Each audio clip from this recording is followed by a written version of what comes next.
Great. Welcome everyone to the Town of Greater Napanee regular session of council for the 9th day of December 2025. Just before we get going, I just want to remind everyone that welcome everyone that's here in the council chambers this evening. I want to welcome those that are at home watching and as well welcome those that will be watching the next day or next week or next year. So again, thank you for coming this evening on a wintry evening, and we'll get going here. We'll call the meeting order, and we're going to start our proceedings open with the playing of the national anthem. So I'll ask those that are able to stand in the council chambers and face the flag so we can play our national anthem.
Once again, welcome everyone. We'll start this evening's session off with our rise and report from closed session. So look for a motion to rise and report from closed session. Moved by Councillor Shank, seconded by Councillor Hicks. If there's no further comments, questions, or concerns, all in favor of that motion?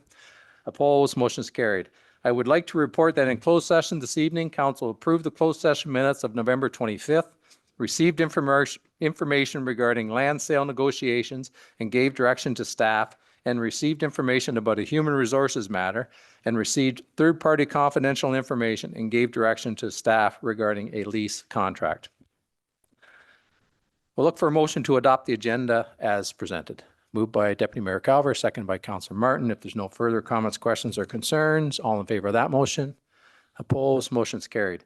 Is there any disclosure of pecuniary interest in the general nature thereof? Seeing none. Deputations, scheduled deputations. The first deputation we have this evening with respect to new items, we have representatives here from the Habitat for Humanity. So if those folks can come up and we'll give you the rundown as how to run our microphones, because sometimes it can be a little bit tricky.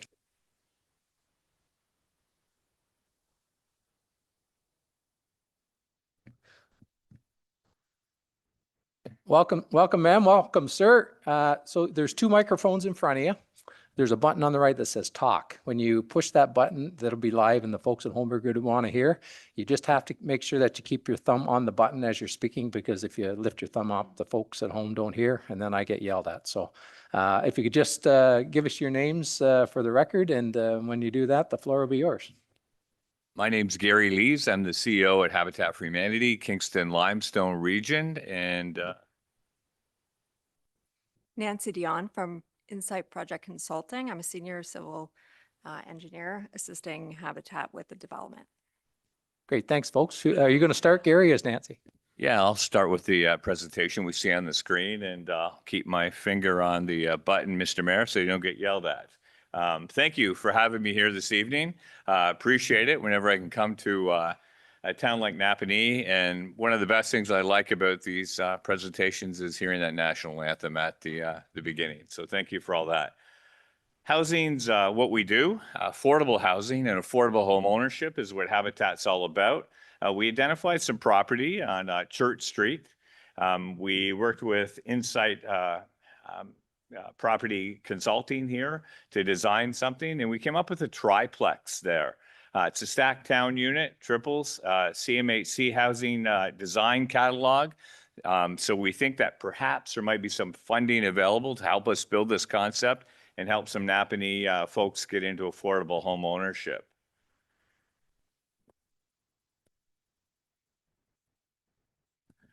Habitat, Kingston Limestone Region Social Impact. Corporate mandate and values, not-for-profit, charitable organization founded in 1994, bringing communities together to help families build strength, stability, independence through affordable home ownership. We know when we put a roof over a family's head, kids learn better, they come home from school, they go to school better, they eat dinner together, and everything thrives. It's a staple in communities. I believe in affordable home ownership, and that's what this model is. History of Habitat, we've got about 25 families in the greater Kingston, Napanee area that are in affordable home ownership. We also have some tiny home rental things out there as well, helping people with shelter. And we've serviced at least 100 people in the last couple of years to help them stay in their homes as well with something we call critical repair. Recent projects in Kingston area, in 21, we did a fourplex in Rose Abbey Drive. That was 4 families in home ownership. 24, 8-unit tiny home down in Shannon Park. It's a geared to income rental, a little bit different project than what we've been into before, but times have changed and we're trying to stay with them and help however we may be able to do that. But again, our mandate is affordable home ownership. In 2025, a semi-detached on Wilson Street that's currently under construction in downtown Kingston. We're going to do some work in Loyalist in the next few years. We're going to do some work, hopefully with some communal service in South Frontenac, and we'd love to do some work here in Napanee as well. Economic impact in completing housing in Napanee. 2018, we do have a couple of homes in this area. In 2018, we did a home, they moved in. The appraisal value of that home at that time in 2018 was about $188,000. Property taxes recovered in the 7 years, about $24,000. So this is a hand up, not a handout. As you can see, they have to pay the principal back to Habitat. I don't know if we can hold all of the mortgage in today's day and age at 0% interest, but that is what we try to do. We partner with banks and Kawartha Credit Union, things like that, so that a portion of the mortgage might be extended to that family at a super low rate, probably lower than we can get, and then another portion of that mortgage we would hold at Habitat at 0%. That's how it becomes affordable for these families. 2018, we also had a house, move-in date, $167,000 appraisal value, 7 years, $21,000 in taxes were collected as well. And the big thing about both of those properties is they're significantly gone up in value. That's an RSP program for those families. This is generational financial health. It's not only putting a floor under their feet, a roof over their head, it's giving them hope. It's giving them part of community. It's giving them belonging. Napanee, here we come. It's Christmas time, so this is very interesting. We've been wanting to come to this location since before COVID. It was on 450 Center Street with a Restore. Our Restore is a social entity that help us build homes and get involved in communities. We do about $1.5 million in our Restore on 607 Gardeners Road in Kingston. We've got some projections for 450 Center Street. We signed the lease. We're going to be right beside Dollarama and Planet Fitness. So when you're there working out, please come into our Restore. We're going to be here January 1. We're aiming to open our door officially in April, and we'll probably have some soft open in there as well. Grand opening April, soft opening early March, 2 full-time employees at least, 6 part-time employees, a key sustainable hub, reducing waste, funding, builds, and offering affordable home improvement products at discounted rates. We often get stuff that are banged up or a skid that's knocked over from a Canadian Tire, a Costco, a Home Depot, a Lowe's, a Rona, whatever it might be, and we put it on our floor. We try to sell it for a whole bunch of money, but we often can't. And so we discount that out a little bit. It's good product, nothing wrong with it. And then we take the revenue that we create from that store, it's a social entity, and we pump it into the community, into home building projects. So if we don't have federal funding, we still exist. We still build homes. Maybe just not at quite the level that we could if we can tap into some of the federal funding that's out there. Restore potential impact. First year, we're thinking we can do 650 to about 800K. Items sold about 30 to 38,000. We'll do pickups, deliveries. We take donations of all kinds, community involvement, engagement. We think that we'll probably have about 500 to 6,500 hours of volunteerism through co-op programs from school, engaging our Rotary group here as well, which support Habitat. Thank you for coming out this evening, Rotary, and supporting once again, as always. Expected items, we're thinking about 40 to 45% of the product we'll have in our stores will be furniture. So that's furniture, sometimes brand new, that something's wrong with, or a little bit from some of our donated partners. Some of it will be community salvage. That's the stuff that you might donate if there's an estate or something like that, or an upgrade. We take lights, we do metal recycling, we do wood recovery if possible. We make sure that those old thermostats, et cetera, with mercury in them get properly disposed of. So we have an environmental impact with that as well. The housing or the environmental benefits are we're reducing land waste, we're turning that into revenue, and our restores done successfully can leave us with quite a bit of cash at the end of the year to pump back into our affordable home ownership project. When you donate to Habitat for Humanity, let's say you want to donate me $1 right now towards our build program, that buck goes towards building a home, because we take care of our own bills out of the social enterprise we call Restore. And in fact, if we run them really right, there's money left over that we can push back into home ownership as well and help with construction costs. Overall, the Restore is positioned as a catalyst for the environmental sustainability, economic growth, and community engagement. We also engage youth there, and we find that a super important part of it.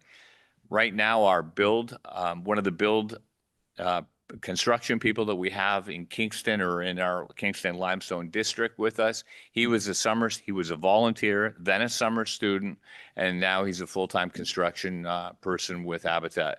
Kind of proud of Liam, to be quite frank, because he's been around for 3 years in this program and that program and everything else. And Liam will tell you, he'll be the first one at 19 years old right now to say, I wouldn't have made it through high school if I didn't get involved with Habitat. So yes, we're putting roofs over people's heads, but we also have a social impact out there in communities, and we want to be involved here and do exactly that here in Napanee.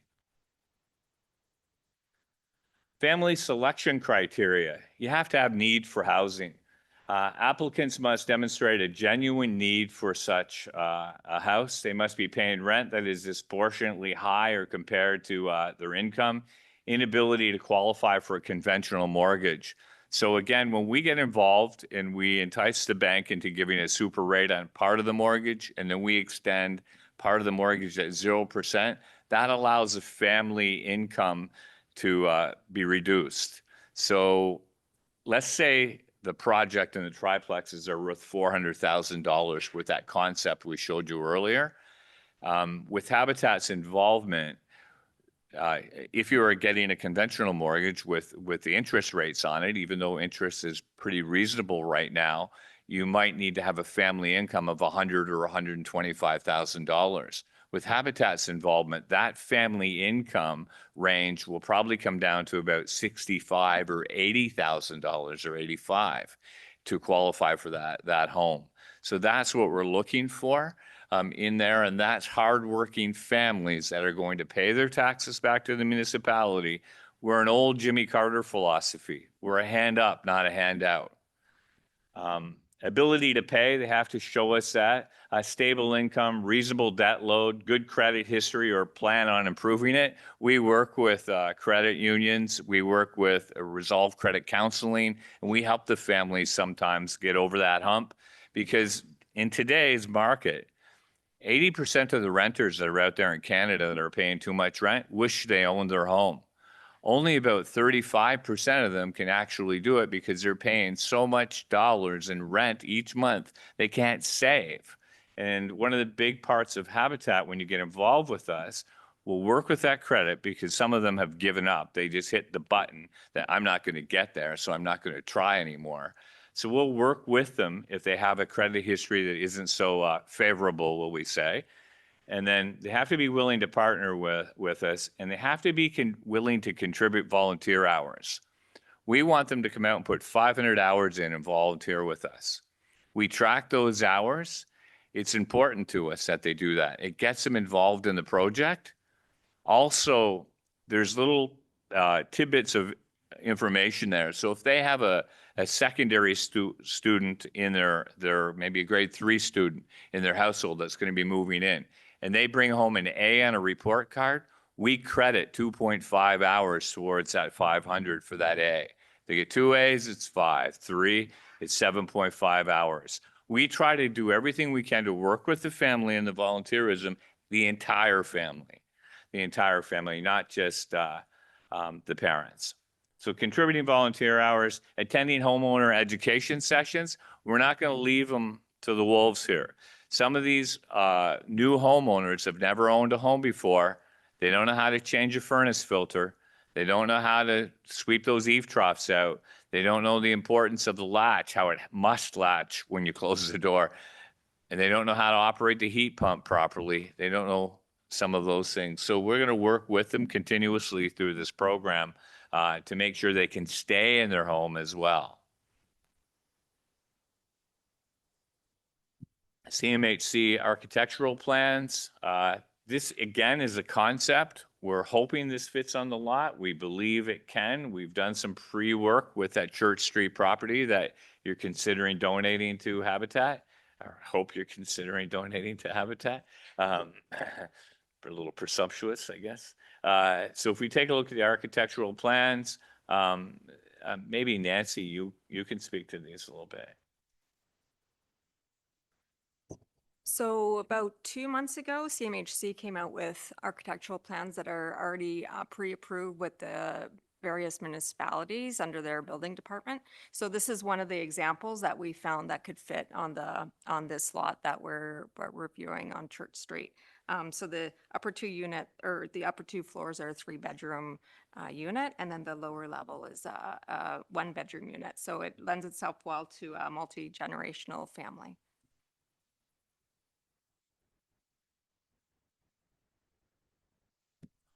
Possible concept plan, subject to municipalities' terms and conditions of land transfer, timelines to build perhaps permitted in 2027.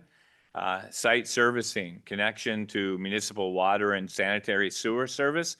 We've done some research with this. There are a couple of obstacles, but all of which can be, we can get through, I'm sure. On-site stormwater management. Homeownership financial model, affordable mortgage structure, no down payment, income-based payments, shared equity model, volunteer hours, 500 we'd like to see. This reduces the cost and fosters community engagement. Volunteer and educational partnership.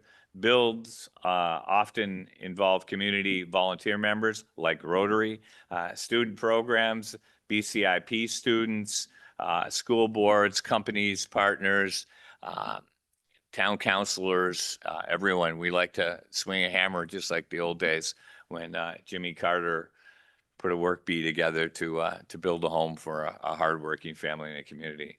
These partners help reduce construction costs and provide valuable training and opportunity. Financial viability, building costs, excluding land, soft costs, or external consultant fees, hard costs, construction, labor, and materials. Core funding sources, government grants, federal funding, rapid housing initiative, Canada Builds funding, municipal land assets, contributions, capital funding, Habitat for Humanity contributions, donations and fundraising events. I've got Panasonic who want to give me heat pumps for these places already. They were asking me if I could take delivery. I said, we have to hold off on that. I've got Corning with insulation. We've got a sea can full of shingles already to ship to site. We've got lots of donated product that can help reduce costs on this build. Other potential sources, construction loans and mortgages. Community bonds are something that we've been involved with before. Sometimes it's just construction costs that we need to get over as well. Revenue sources, homeowner mortgage payments that come back to us. They do have to pay us back the principal of that place. Just no mortgage or interest that it's amortized over 25 years.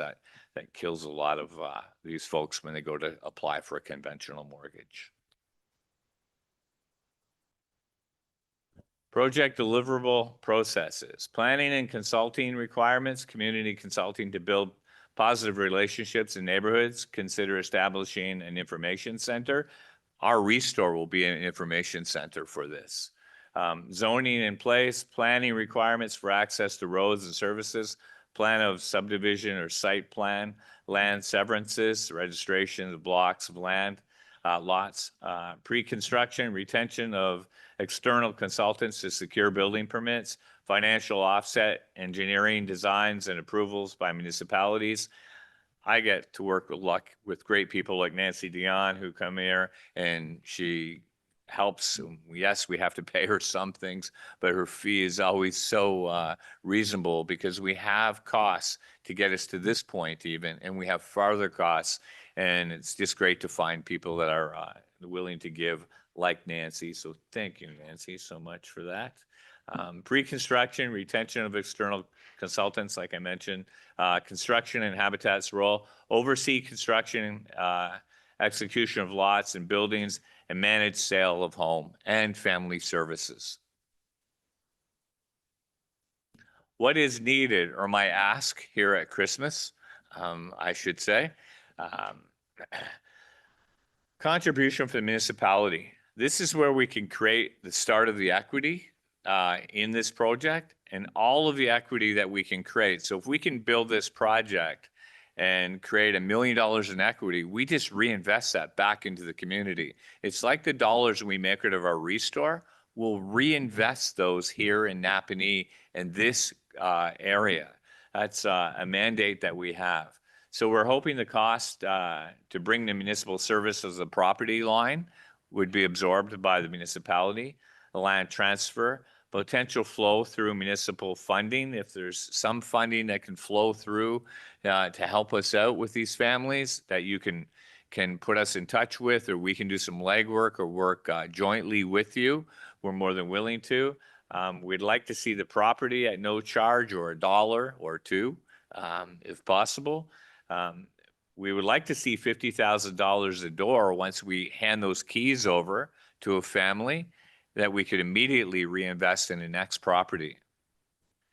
Exemptions, development charges, impo fees and taxes, and building permits fees. We'd like to see all of those exempt if possible.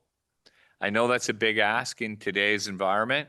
I know that there's lots of things taxing us, but we're the missing middle at Habitat. We see lots of stuff out there with homelessness and housing, but this is a ripple effect. If we can put some hardworking families in a home that's reasonably priced, they're not going to fall down that slope, and they're going to contribute back to the municipality. You're going to get your taxes back. You're going to get hardworking youth that turn into adults that stay in the community. So that's my ask here at Christmas time, and thank you for listening, and we'll take any questions at this time. Yep, thanks, Gary. Just hang tight and we'll see if council has any questions or comments this evening. So council, do you have any questions of Gary or Nancy with respect to the presentation? Go ahead, Councillor Hicks. Thank you, through you, your worship. All the profits that you generate at the Restore, and I'm a fan, by the way. I have an absolutely gorgeous dining room suite, just like to put that out there. It would all stay right in Napanee? So out of that Restore revenue, we don't call it profit. We call it contribution to mission, but it's profit, right? Our resource is designed to make money to help our mission. So for example, let's say we turn $400,000 out of our restore in contribution to mission. Some of that would take care of wages for our build staff, et cetera. And then after we kind of dice those up a little bit. So if we had build expense with, I'm going to use Liam, for example, if he's here working on site every day, we're going to pay a salary out of that as well, out of that leftover revenues.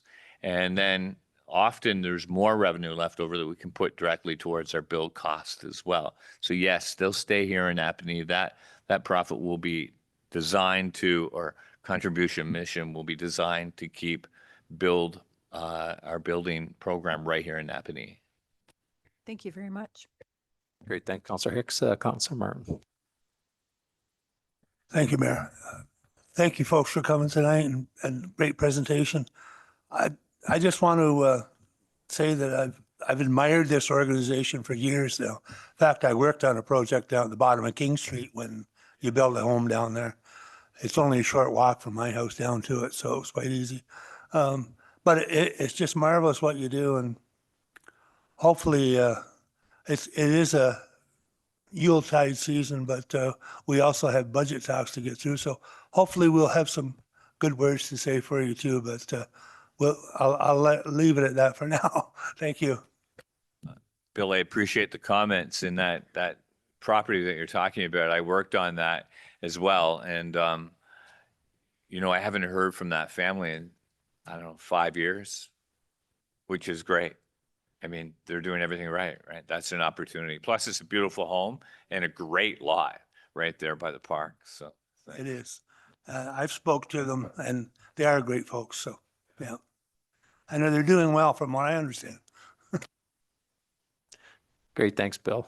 Is there anything else?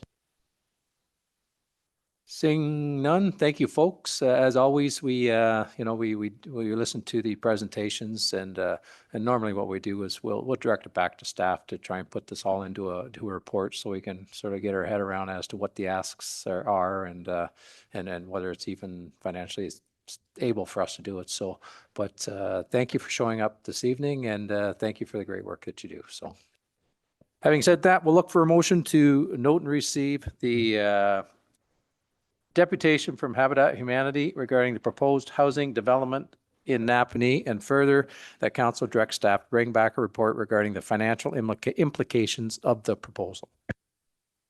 Moved by Deputy Mayor Calver, seconded by Councillor Martin. If there's no further comments, questions, or concerns, all in favor of that motion? Opposed? Motion's carried. Next matters on our list, we have deputations with respect to items on the agenda. We have Mr. Tony Balasevicius and Mr. Hubert Hogle.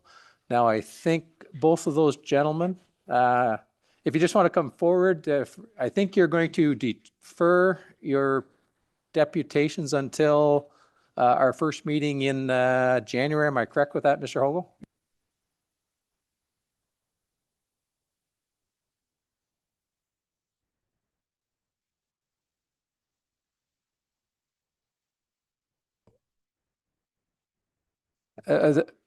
Thank you, gentlemen. We do appreciate that. As you can see, we do have a fairly lengthy agenda, and I'm not so certain that we're going to get through it now. So I'll make a note, and I know Madam Clerk has made a note to ensure that our first meeting in January will have both of you. So we've already got a spot for you. So thank you for that, and we appreciate it. Thank you very much, Hubert. Moving on, we'll move on to correspondence items on the agenda. Correspondence received regarding the declaration of surplus property. We've received a number of pieces of that correspondence. Is there? Yeah, if there's nothing that council wants to speak to right now, we'll look for a motion to note and receive that correspondence. Go ahead, Councillor Shank. Moved by Councillor Shank, seconded by Councillor Hicks. Is there any further comments, questions, or concerns? Seeing none, all in favor of that motion? Opposed, motion's carried. Next matter is correspondence received with respect to carbon-free support resolution. And I know that we've received a large number of those correspondence. So is there any specific correspondence anyone wants to pull out and have a conversation with? If not, we'll look for a motion to note and receive those correspondences. Deputy Mayor Cower, you're going to move to note and receive? Great. Yes. Moved by Deputy Mayor Calver, seconded by Councillor Hicks. If there's no further comments, questions, or concerns, all in favor of that motion? Opposed? Motion's carried. Unfinished business. I don't believe we have any unfinished business. Straight into the administrative consent agenda. First matter. Council minutes of the regular session of council for November 25th, 2025. Is there, in the special session of council for December 2nd. Is there anything in those minutes anyone has any questions or comments about? Seeing none. Committee minutes, Market Square Advisory Committee, the Recreation Advisory Committee, the Municipal Heritage Committee, and the Arts Advisory Committee. Is there anything in those minutes that anyone would like to have any questions about or would like to highlight? Oh, Councillor Hicks. Through you, Your Worship, there's a survey online right now through the Market Square Committee regarding the intentions for the lower floor of Town Hall.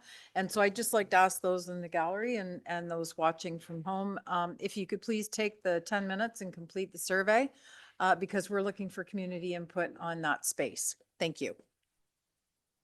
Great. Thanks, Ange. If there's nothing else, we have correspondence for, so sorry, I got to back up.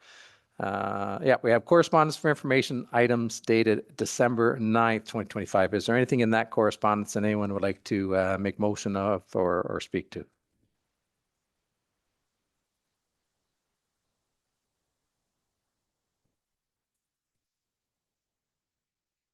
Jeff, sorry, Mike. Yeah, I'd like to have the correspondence from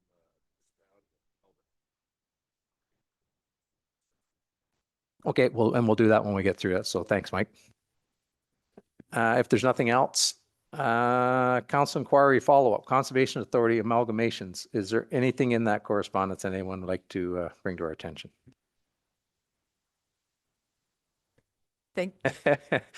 Councillor Hicks. Thank you, Your Worship.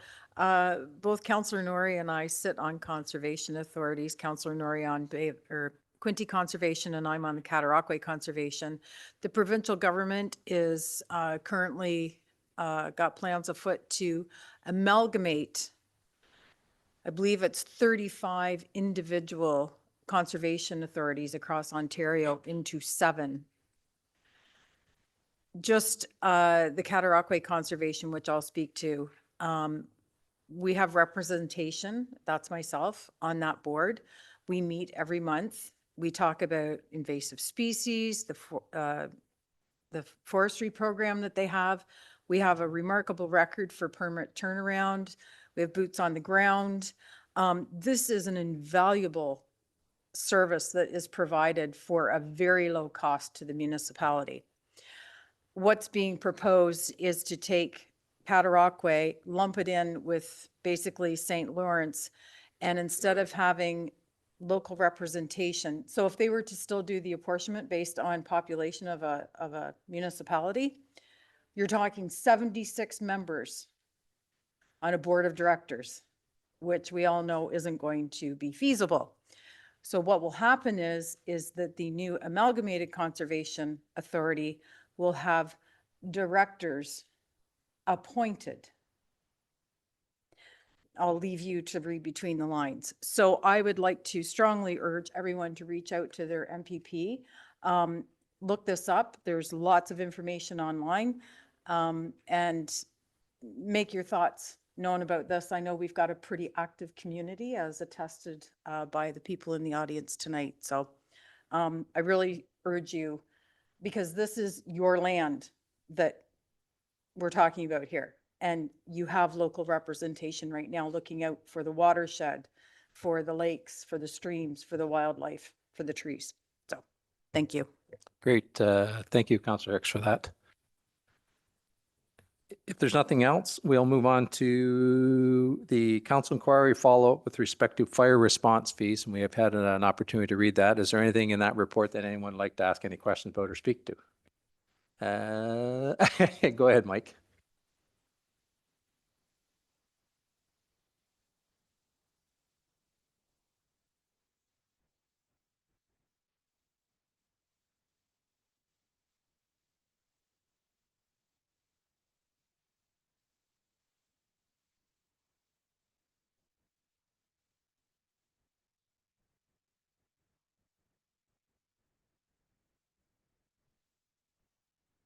Great, thanks, Mike. Yeah, and it's nice to see it actually in black and white, right? So it's good to see that. So, which takes me right into the next council inquiry, which was the follow-up to the encampment costs. So, and I know that we've all had an opportunity to see that, and I know it's been in the news, and we've all understand just how much those costs are influencing our communities. So, if there's nothing else on that, sorry, go ahead, Mike.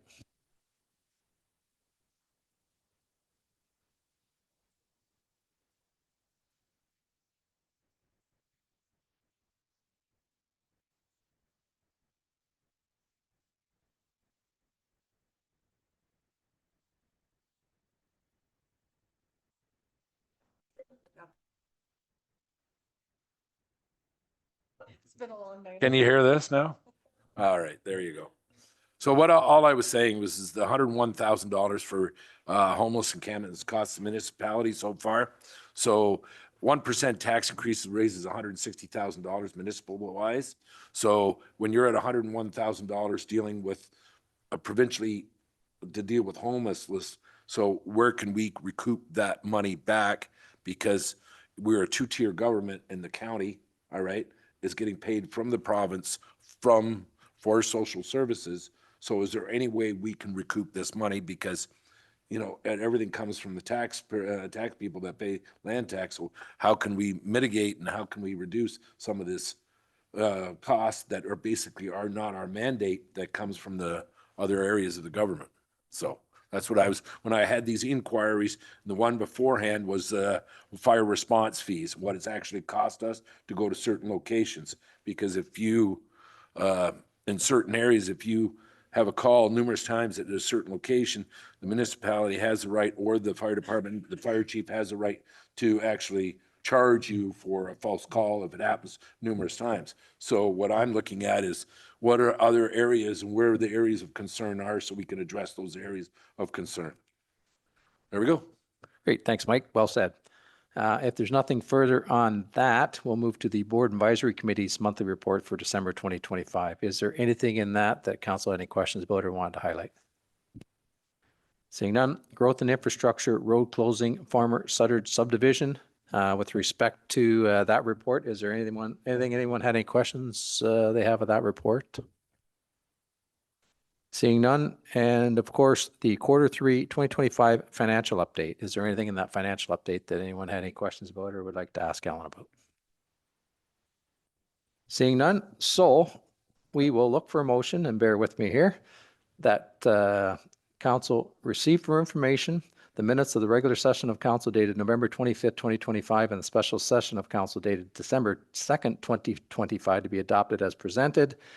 That the Market Square Advisory Committee minutes, Recreation Advisory Committee minutes, Municipal Heritage Committee minutes, and the Draft Arts Advisory Committee minutes of December 13th through December 1st, 2025 be received for information. That the correspondence for information items dated December 9th be received, save and accept the motion that, or the item that Councillor Shank would like to speak to.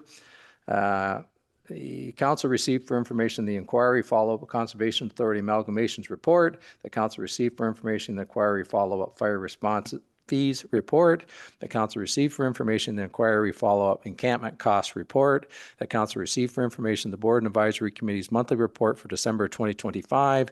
The council received for information the growth and infrastructure road closing former Suttard subdivision lands report, and further that a bylaw to close the road allowance be brought forward for passage during the meeting with the intent to close and merge the majority of the road allowance with the former Suttard subdivision lands to be listed for sale on the open market. And further that council agrees to sell a portion of the road allowance to Glenn Jerome of 263 Newburgh Road as a Class 2 land sale as described within the staff report. And further that council directs staff to bring forward a bylaw to ratify the sale once all necessary survey and administrative work has been completed. And that council receive for information the financial and IT services report Q3 2025 financial report. Moved by Deputy Mayor Calver. Seconded by Councillor Martin. If there's no further comments, questions, or concerns, all in favor of that motion? Opposed, motion is carried. And now, Councillor Shank, with respect to the motion from the municipality of Calvin, did you want to speak to it? No, I'll make this motion here that the council supports the motion from the municipality of Calvin regarding the strengthening self-defense protections and addressing rising home invasions in Ontario. And further, the council directs that a letter of support for this motion be sent to the municipality of Calvin, the Prime Minister of Canada and the Minister of Justice and Attorney General of Canada and Premier of Ontario and the Attorney General of Ontario and Solicitor General of Ontario and our local MP and MPP. And this is basically to strengthen the laws if somebody does a home invasion, that you have a certain amount of right to protect yourself rather than you going to jail and not getting kicked out. So I agree. Great, thanks, Mike. Moved by Councillor Shank, seconded by Deputy Mayor Calver. Is there any further comments, questions, concerns with respect to the motion that's on the floor? Seeing none, all in favor of that motion? Opposed, motion is carried. Thanks, which gets us right into our items for consideration. Growth and Infrastructure Municipal Support Resolution Request, Carbon-Free CF Napanee Storage. And Mr. Nobes, I know that you're going to speak to this, so whenever you get settled in, the floor will be yours.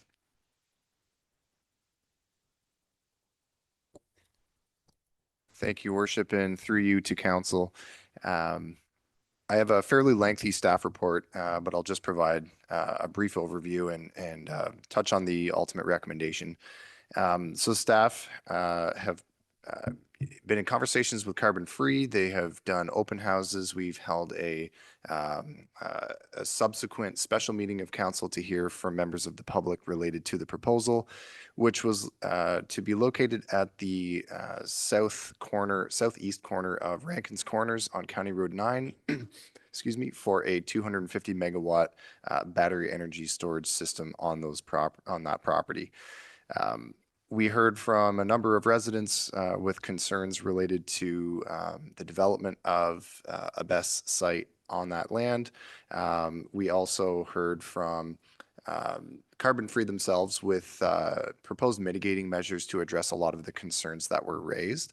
So the report highlights the process that was undertaken, commentary received, responses provided, and staff's ultimate review and recommendation for the request for a support resolution. So ultimately, taking everything into consideration and looking at the technical details that was provided by CarbonFree, executed by Hatch Consulting, it appears as though the intent of CarbonFree is to develop a larger area on the property than Hatch's preliminary assessment is providing, I'll say, clearance for, per se, in a sense, meaning that Hatch has identified a smaller envelope of unencumbered land than CarbonFree is looking to develop on. Hatch also has identified additional lands that could be developed, but there are still some unknowns at this point in time whether the ultimate development of that property with CarbonFree's intentions would be supportable under current policy and legislative requirements. The proponent was also a little bit late to the process in comparison. Council heard from Boralex and Atura far in advance of the December 18th submission deadline. This didn't really leave a lot of time for consultation with the community and council. So staff see that as a challenge that needed to be overcome. And I think, you know, from staff's perspective, there really are more unanswered questions at this point in time that would be challenging for staff to rationalize in a recommendation for approval. So ultimately, with all of that being said, staff's opinion and recommendation is that this proposal on this property at this point in time does not demonstrate enough merit for council to render a support resolution, and our recommendation is for denial. And I'd be happy to answer any questions that council might have. Great, thank you, Mr. Nobes. Is there any questions of council with respect to Michael's presentation or the report that's in front of us? Seeing none, we do have a recommendation that council receive for information the Growth and Infrastructure Municipal Support Resolution Request Carbon-Free CF Napanee Storage Report, and further that council deny the request for municipal support resolution being requested under the IESO LT2 RFP on the following grounds: limited opportunity for meaningful engagement with council and the community prior to the submission of the deadline.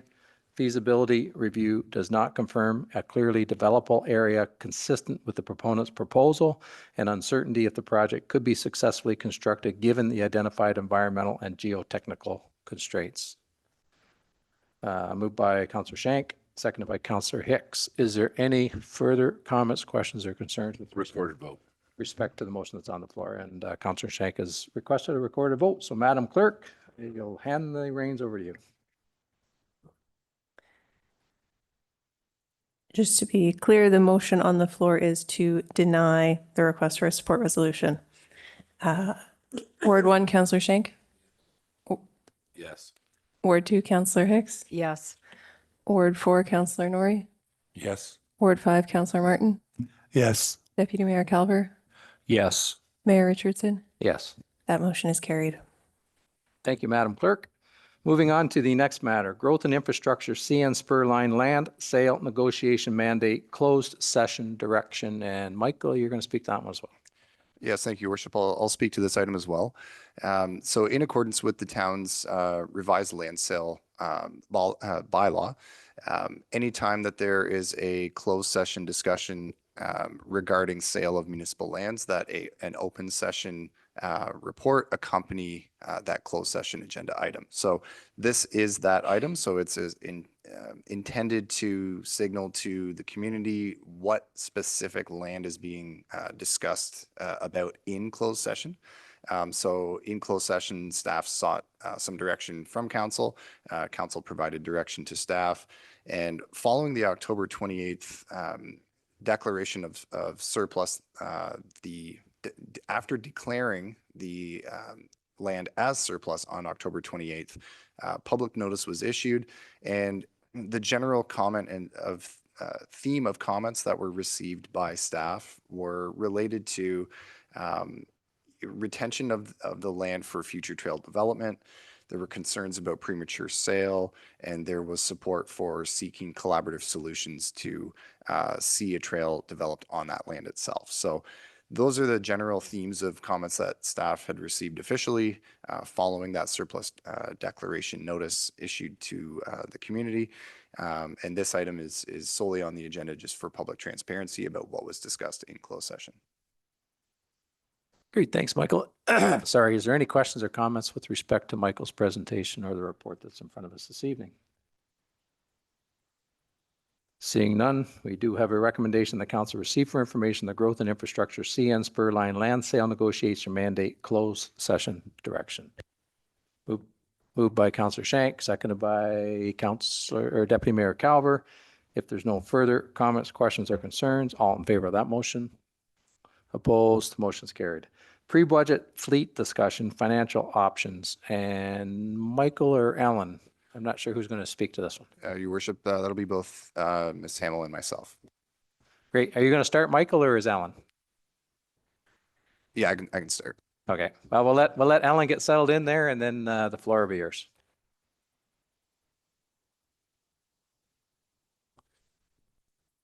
Through your worship to council. So this report is following on a report that staff brought to council in June of this year. So in June of this year, we looked at the overall state of heavy fleet, generally speaking, and staff had highlighted 3 pieces of heavy equipment and 1 plow truck that staff would be looking to have conversation with council at during budget.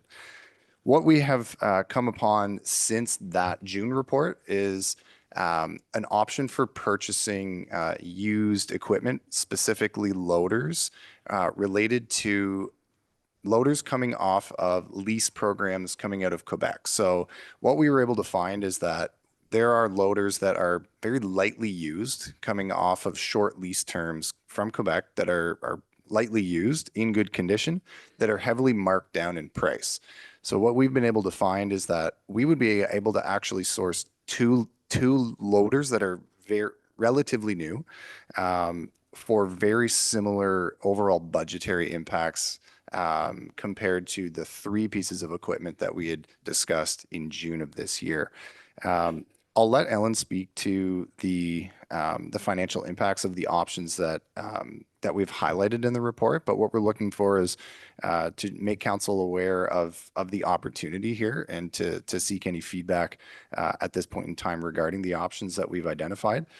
But what our recommendation is to acquire 2 of the used loaders, whether it's from a sole source in Quebec or canoe procurement. We'd look to first use canoe procurement for competitive purchasing. If we can't find anything there, it seems that there are good opportunities coming out of this Quebec program with pretty good turnover of equipment, especially as we're coming into to the new year.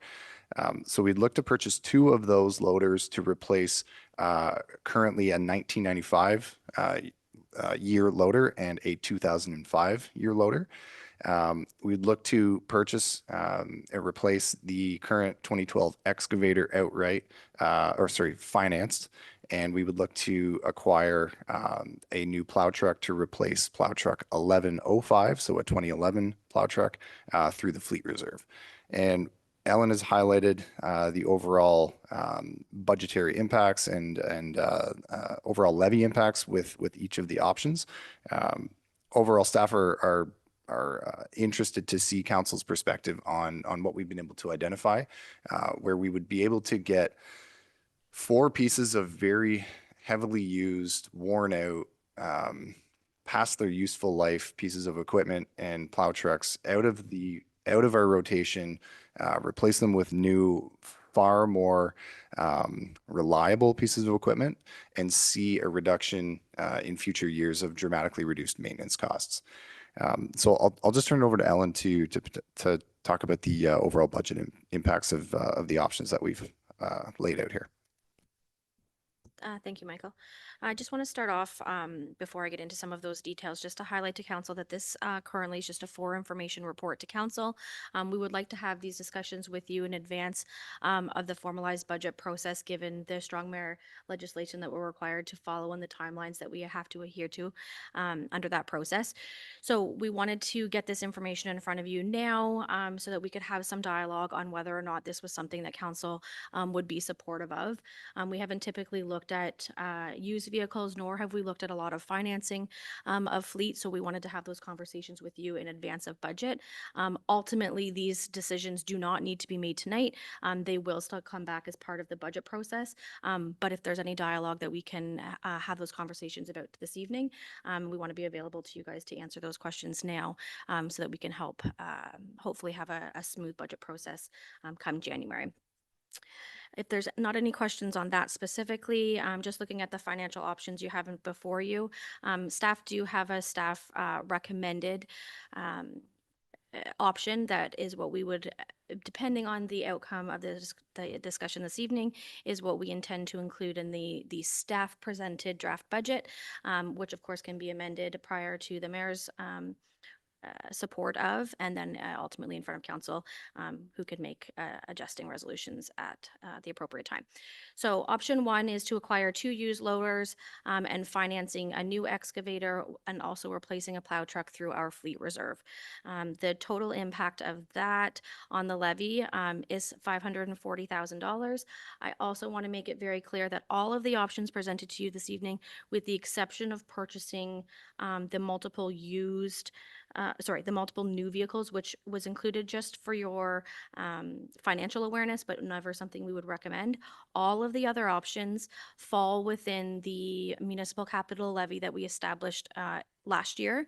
So there is actually no additional increase to the existing levy. So when we talk about impact to the levy, that is already built in. That was included in the levy last year. So it's not an increase over last year, but it would be using a portion of that $1.2 million that we have currently going towards a capital budget. We're slowly transitioning to that, where we should have essentially that 1.2 million going into reserves, and then we draw from that based on the capital purchases that we put forward for that year's budget. We're not quite there. This is a bit of a hybrid approach, but I just want council to be aware that we're not looking to add $526,000 to the, or $540,000 to the existing levy. That would be just taking up a portion of that $1.2 million that we currently have drafted into the budget.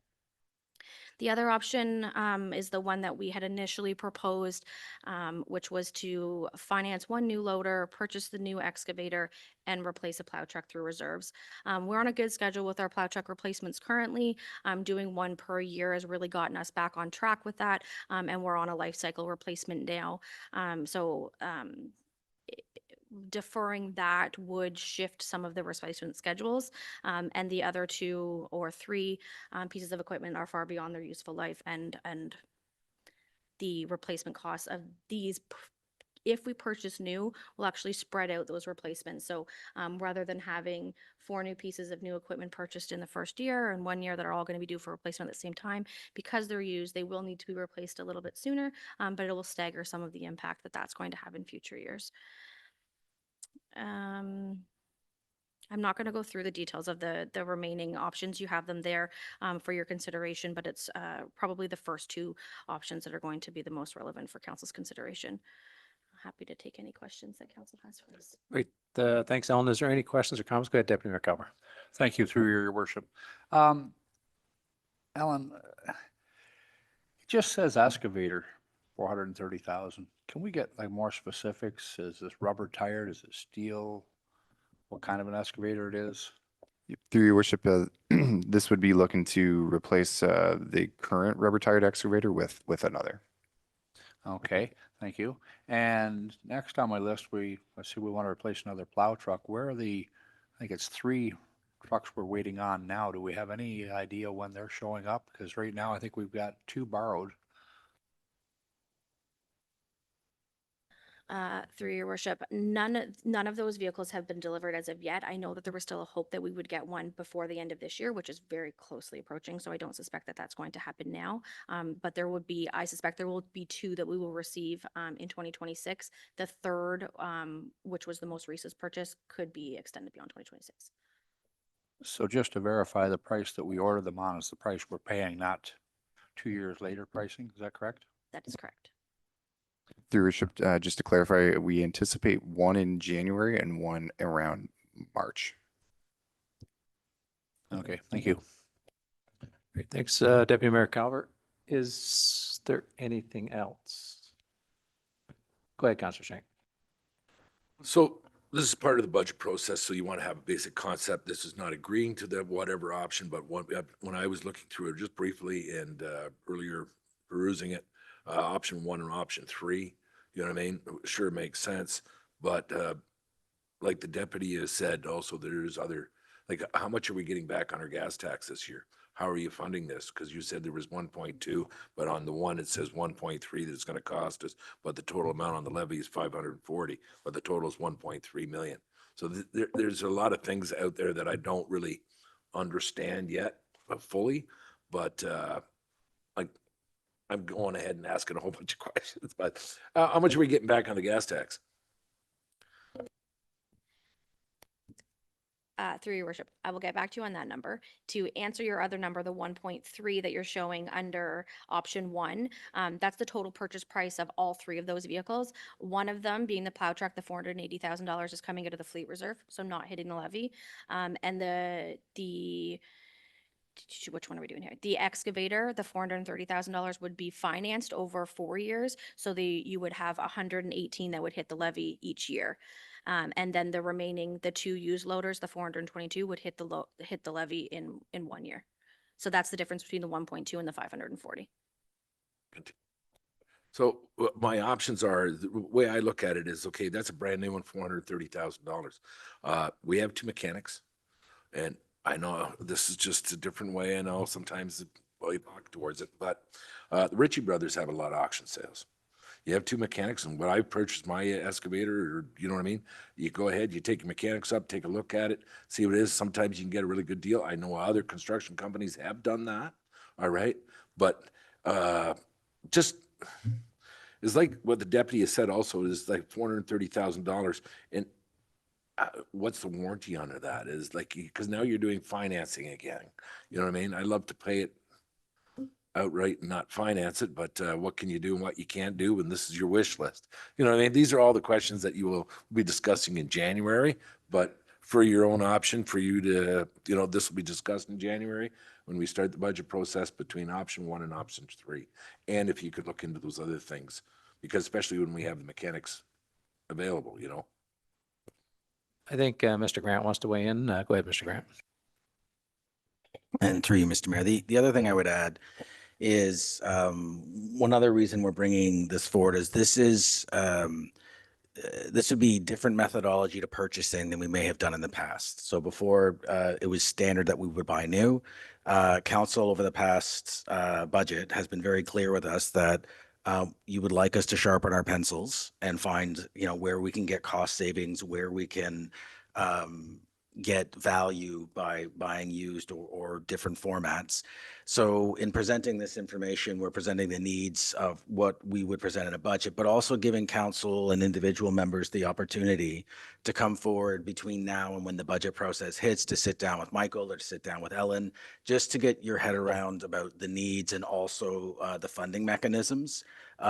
Because we're on a compressed timeline with new budget legislation, being able to facilitate your learning between now and the budget process is also one of the intentions of bringing this forward now.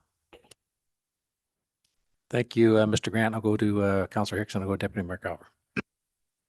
Thank you, through you, Your Worship. So when I read the report, the two used loaders both have low hours, warranty remaining. They would be inspected, I'm assuming, by our mechanics prior to purchase. How long are they available for? That's my first question. Through your worship, they come on the lot and then they're gone when they're sold.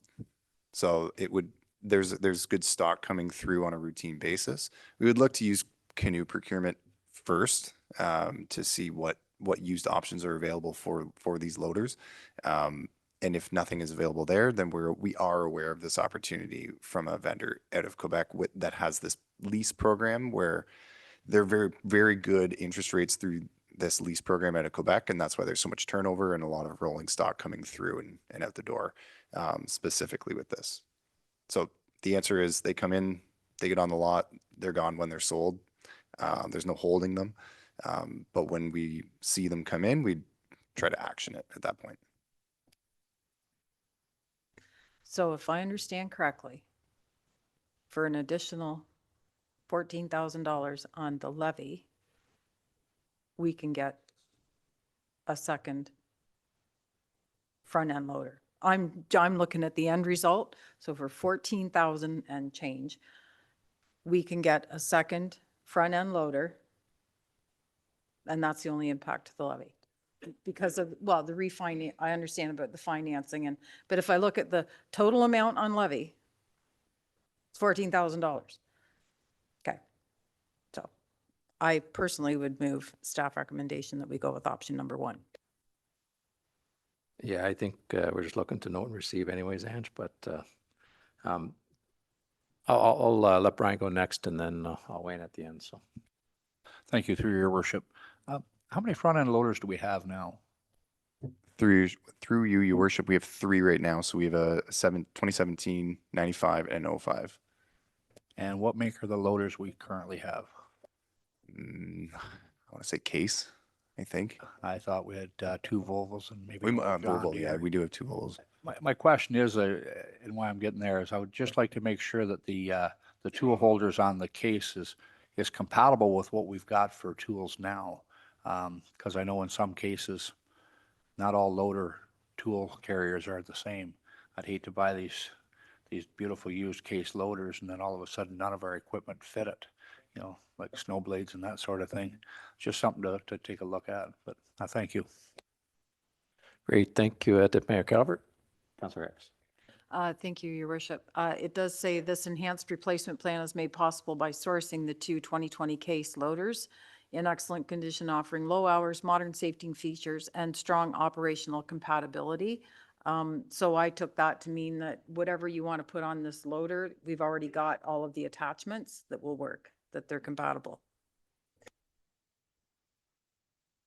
Thanks. Thank you. Thanks, Ange. Is there anything else? Go ahead, Alan.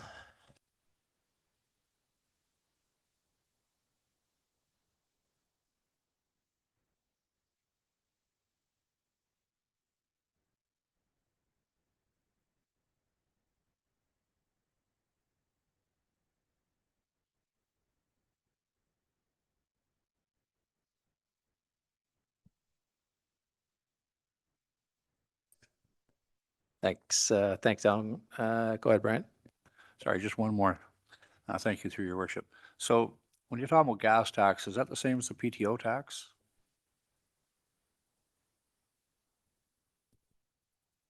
Through your worship, I'm going to say no since I'm not sure what acronym PTO is for. PTO tax is something we've seen up at the Good Roads a few times where they talk about your hours that you're actually snow plowing. So you get to claim your tax back on your fuel.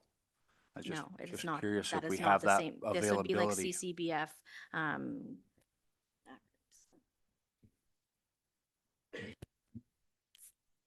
Canadian build, I forget what the acronym is, but it's CCBF, which is, it was formerly gas tax. It's not called gas tax anymore, Okay, from what you're referring to. okay, thank you. We'll look, I think once we get all the GIS stuff in our trucks, we'll be able to keep better track of that. I think that's something that we should look at as well. Thank you. Very good to know. Thank you. Great. Go, Mike. Yeah, through your worship, and I just wanted to piggyback on Deputy Mayor Calvert's comment. Yes, absolutely. So with Geotab being installed on all the equipment now, we will absolutely have bang on excellent information to be able to use to claim the max in that. Yes, thank you. Great. Thank you, gentlemen. Is there anything else? Go ahead, Bill. Thank you. Michael, when you're looking at these used machines, are we looking like 2-3 years old only, or just, we're not looking at anything beyond? Through you, your worship, no, the lease programs are typically a 2 or a 3 year term, so they're only 2 or 3 years old. Okay, thank you. And the equipment that we're replacing, do we know how much money we've spent on repairs in the last 12 months, say? Through you, your worship, I would say we do in the last 12 months. Beyond that, it might not be as accurate, but we do have good numbers for the last 12 to 24 months, yes. So the numbers are pretty high, unfortunately. They are high? They're high. Okay, thank you. Great. Thanks, Bill. Is there anything else? Go ahead, Alan. Thank you, Your Worship. Sorry to add one further thing. I just wanted to be clear to council. Again, this report's for information, but there will be a couple chances for council's full approval, if you will. So, of course, we will rediscuss that budget where council would need to decide whether or not they want these capital purchases included in the budget. And then further, given the ticket price of these items, further council approval is required for any purchases made over $100,000. So we'll be coming back to you with the detailed specs of what it is exactly that we're looking to purchase when you're asking about years and makes and models and all that kind of stuff. That will come back to you again for approval, even after or even if it's approved in budget, just for clarity. Thank you. Go ahead, Mike. And through your worship, the intent for tonight really is just to get a sense from council what direction you'd like staff to take when drafting the budget. From what I think I'm hearing, and I think the treasurer is hearing, is it sounds like look to pursue option 1 for presentation in the budget. So we'll continue to refine that as we work towards finalizing that. Great. Thanks, Mike. I think it's probably a nice segue into, I just want to remind folks, I mean, the numbers we're seeing here with the equipment we're seeing here may not be available next week, may not be available now, right? But I think we just don't want to lose concept in the fact that we're changing the way we're doing business with respect to purchasing heavy equipment. The old days of we need a new dump truck, so we budget for a new dump truck and we go buy a new dump truck. We're getting away from that process. We're getting closer to a process where we should be, where we're putting money in reserves, and when an opportunity comes up to buy, whether it's a brand new vehicle, whether it's a used vehicle or a used piece of equipment, that we're going to be able to get the best value for the money. And I think having sat through this budget process as well as the last couple, I think we all understand that through no fault of anybody's is that we've kind of fallen behind with respect to our heavy fleet, and we've got to try and play catch up. And so, do we have the ability to play catch up with buying brand new all the time? I don't believe so, and I know that I've heard this numerous times from this council, is that if there's an opportunity to get caught up even on a temporary basis by buying some used equipment or by leasing something to get us through to the point where we are getting caught up, maybe that's something we should look at. So that's what the concept of this is it's just giving us the opportunity to explore a whole lot more options as opposed to going to the car lot and saying, listen, I want that brand new car and that's what I'm taking. So he'll have more further discussions with respect to it in January when we present the budget. But that's the purpose of this evening, just to get everybody understanding this is probably what we need. This is how we can maybe get it, but we can have further discussions in January. So thank you. Is there anything that come out of that conversation? If not, we'll look for a motion to, I believe it's to note and receive, if I'm not mistaken. Moved by Councillor Hicks, second by Councillor Shank. If there's no further comments, questions, or concerns, all in favor of that motion? Opposed? Motion is carried. Draft Community Improvement Plan. And Mr. Nanton, I think you're going to speak to that?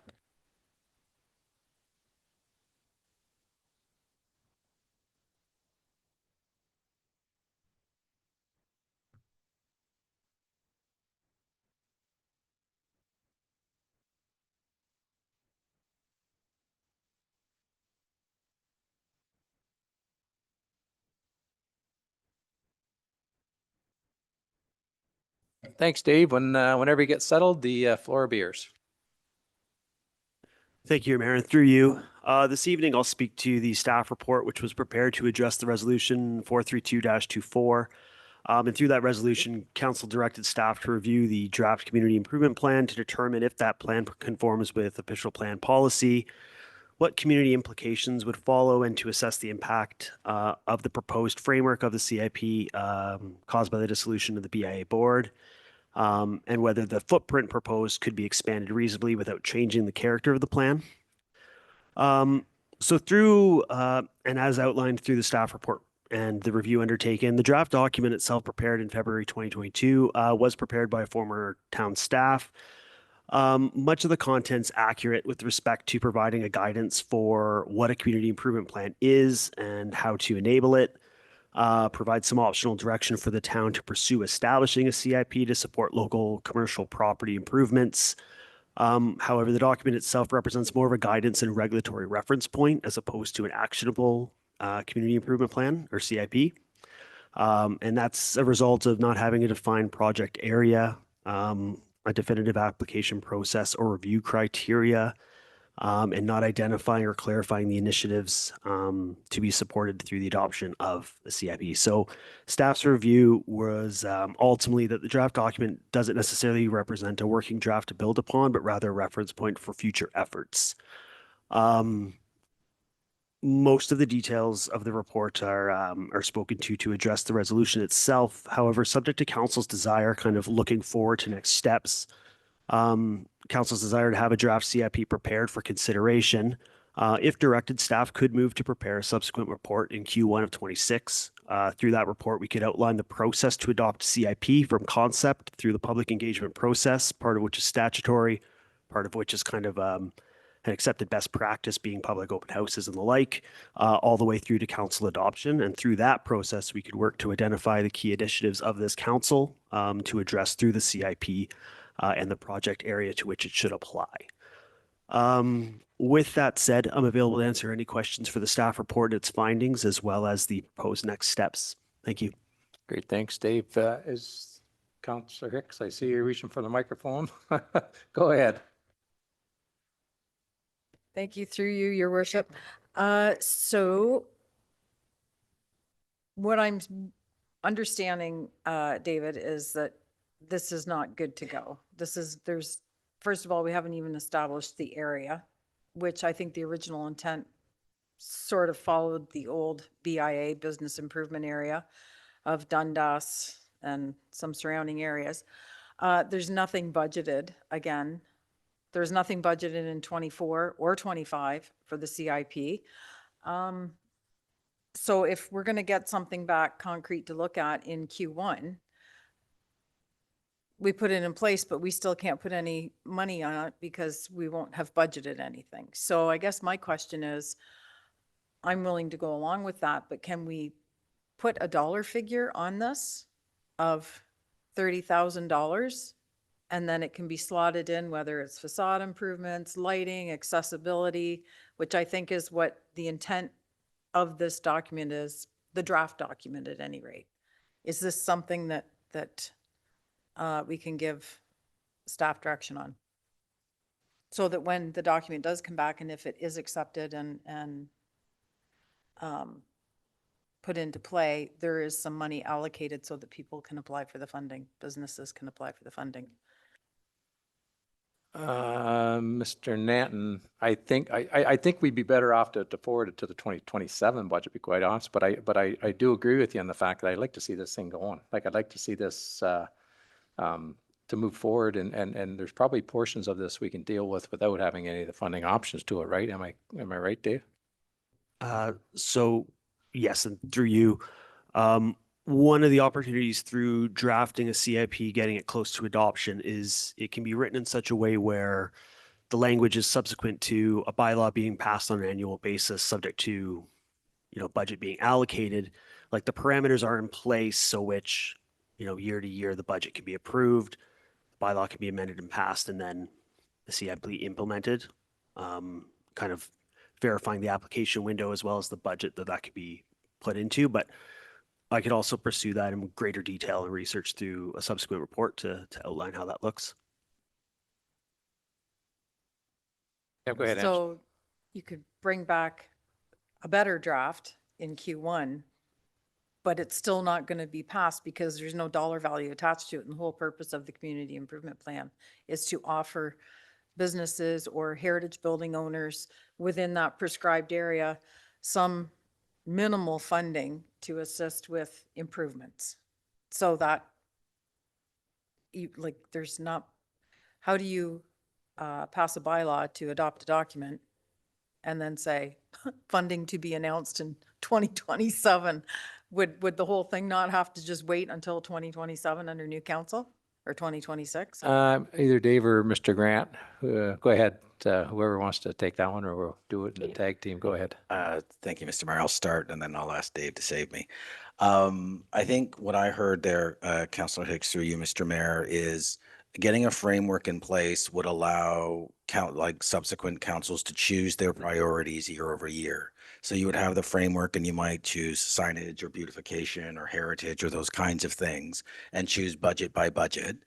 You may have consultation with areas within the CIP to decide what they want to prioritize and when. So having the framework in place is the logical first step. And unfortunately, that's not in place today. This was more of an information exercise than it was an exercise through the planning department. But with this framework in place, you would have the tools to be able to allocate funding in future years.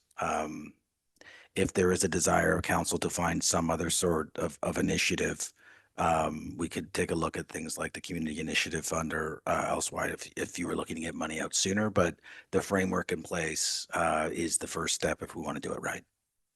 Okay, fair enough. Thank you. Great, thanks, Ange. Is there anything else?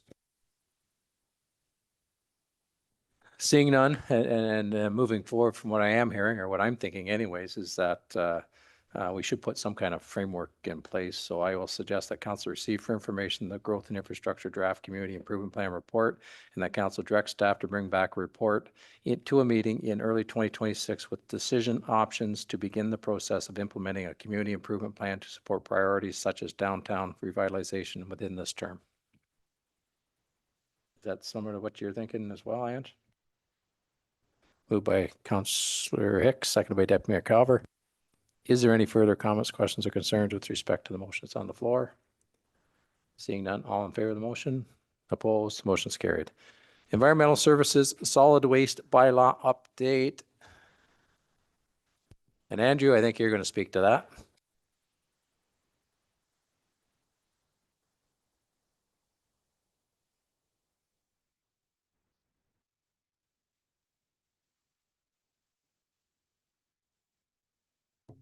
Through your worship, the council, what you have before you this evening is a report on proposed changes to the solid waste bylaw. Solid waste bylaw hasn't been opened up, updated in quite a long time. It was due. Putting it off gave myself in the position I'm in now a few years to see how things are operating, things we could improve. But the big impetus for change now is the change in recycling.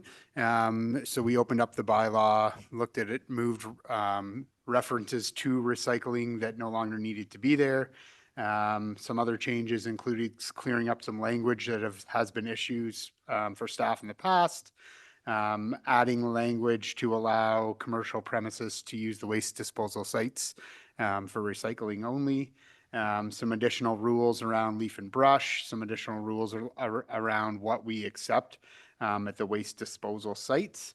And the idea of getting this in front of council this evening was that council could look at some of the proposed changes, give staff some direction whether they liked the changes that staff are proposing, or if they had any changes they'd like to see in a bylaw that we'd bring for final approval in the new year. As it sits now, the bylaw has been sent to the clerk's office to update fines to bring them in line with other bylaws that have been updated, and update some of the enforcement language as well. And I'm available for any questions or comments from council. Great, thanks, Andrew. Is there any questions or comments for Andrew with respect to his report or the presentation? Councillor Shank. So Andrew, this is also with Waste Management currently has a contract. All right, that the garbage hasn't been picked up in Ward 1 yet today. And so it's going to be all over everybody else. So there's going to be there's going to be ramifications for that, because they have such a huge company, but they don't have another truck. They have mechanical issues. Because my phone's been just going off the hook again, because the garbage is going to be all over the place by tomorrow morning, because not everybody's going to bring it back in or have to have it out by 7 a.m. tomorrow again. Yeah, through your worship, we'll deal with Waste Management and their quote unquote mechanical issues tomorrow when I chat with them again.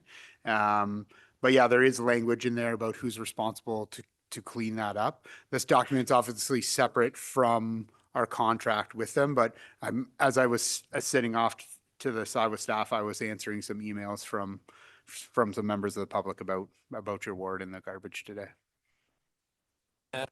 So when the raccoons or whatever, or animals or crows have got the garbage all strewn out, are they picking it up, or whose responsibility is that then when it's all over the place? Through your worship, unfortunately, the onus in most municipal bylaws, and I can let the clerk chime in if she has any experience with this, the onus falls on the owner of that property to clean that up. And through your worship, once again, to Councillor Shank, we do have the ability to invoice them for these types of issues. And we've decided as a staff member, or as a staff and senior leadership, that we're going to see those through from now on. We've given them lots of chances in that realm. Great. Thanks, Mike. Is there anything else? Seeing nothing, we do have a recommendation that council receive for information the Environmental Services Solid Waste Bylaw Update Report, and further that a draft solid waste bylaw incorporating the recommendations outlined in this report, along with any additional feedback, be prepared and brought forward for council's consideration at an early 2026 council meeting. I'll move. Moved by Councillor Hicks, seconded by Deputy Mayor Calver. If there's no further comments, questions, or concerns, all in favor of that motion? Opposed? Motion's carried. Executive Services draft rooming house bylaw and group home bylaw. And Shannon, whenever you're ready, the floor will be yours.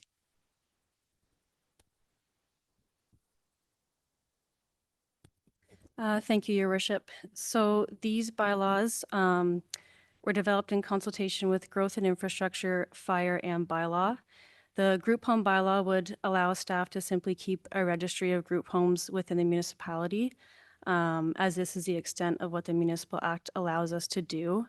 However, the rooming house bylaw would allow staff to require certain documentation of owners, like insurance and inspection certificates, and it would allow us to annually inspect rooming houses to ensure they comply with the bylaw and operate safely. A public notice process would be completed for both bylaws before they come back to council for final approval. And our intent would be to educate owners and allow for voluntary compliance throughout 2026, and then fully enforce the bylaws in 2027. And happy to take any questions. Great, thanks, Shannon. Is there any questions or comments with respect to Shannon's report or the presentation that she gave to us this evening? Great. Yes, it was. Thank you, Shannon. We do have a recommendation that council receive for information the Executive Services Draft Rooming House Bylaw and Group Home Bylaw Report, and further that council direct that both bylaws be brought to a future council meeting for adoption after the public notice process has been completed. Moved by Councillor Shank, second by Councillor Hicks. If there's no further comments, questions, or concerns, all in favor of that motion? Opposed? Motion's carried. And I missed our mandatory 10-minute break, so we'll take that 10-minute break now. We'll see you back about 8:40.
Great. Welcome everyone back to our regular session of council. Next up on our agenda is Executive Services confirmation of the 2026 meeting calendar. And Madam Clerk, the floor is yours.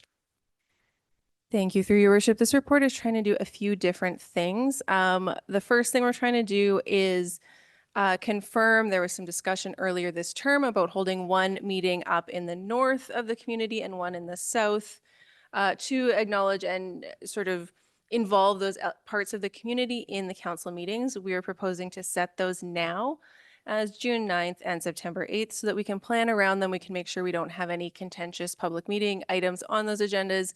And we'll set up to have a streaming quality probably comparable to what we saw at our special meeting at the arena last week, but I think we can still have a good meeting at those locations. So if there's no objections, we would plan to lock those dates and locations in.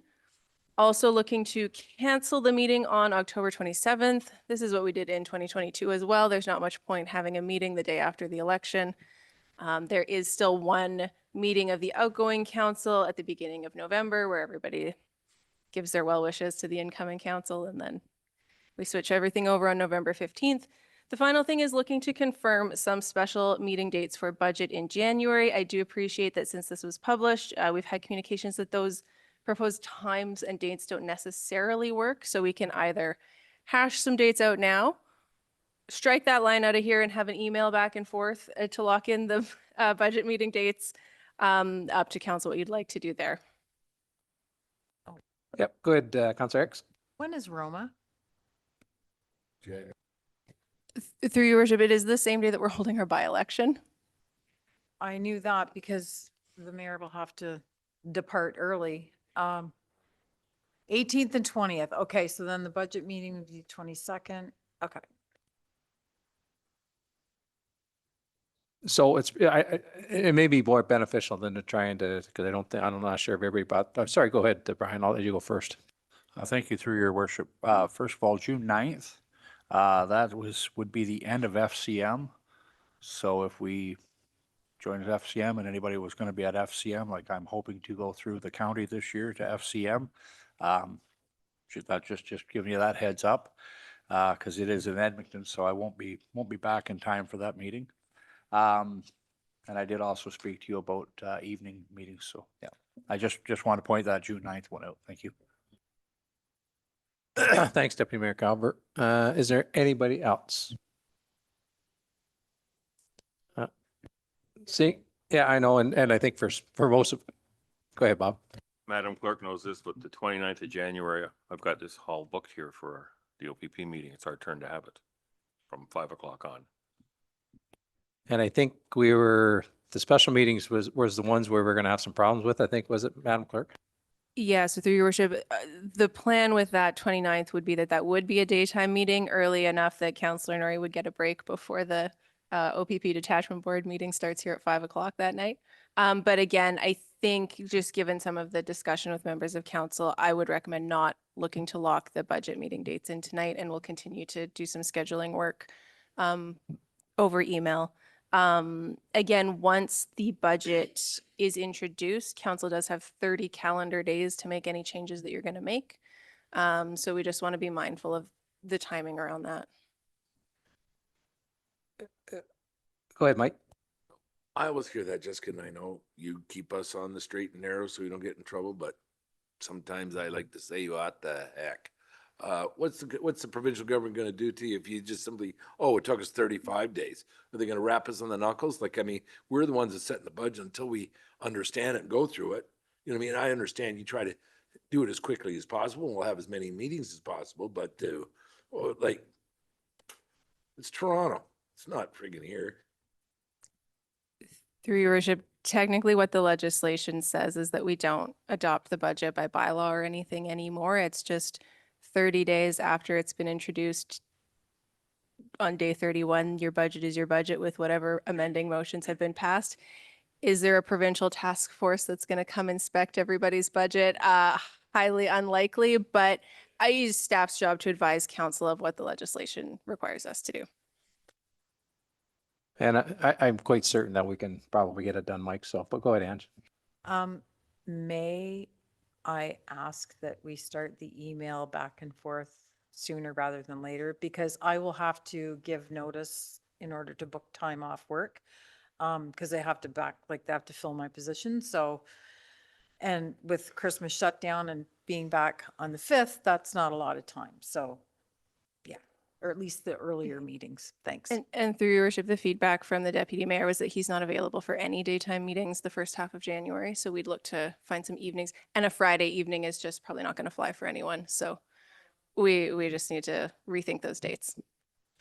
And I know that Madam Clerk will look at getting those things done as soon as possible. So we'll get it out. We'll get it hashed out. So I think you're right. I think it's best we just take that last line off the recommendation, and we'll get that figured out between now and before Christmas anyway. So is there anything else? If not, we do have a recommendation the council received for information executive services confirmation 2026 meeting calendar report, and further that council endorsed the 2026 meeting calendar as attached to this report, specifically that the regular meeting of June 9th, 2026 be moved from Town Hall to South Fredericksburg Hall.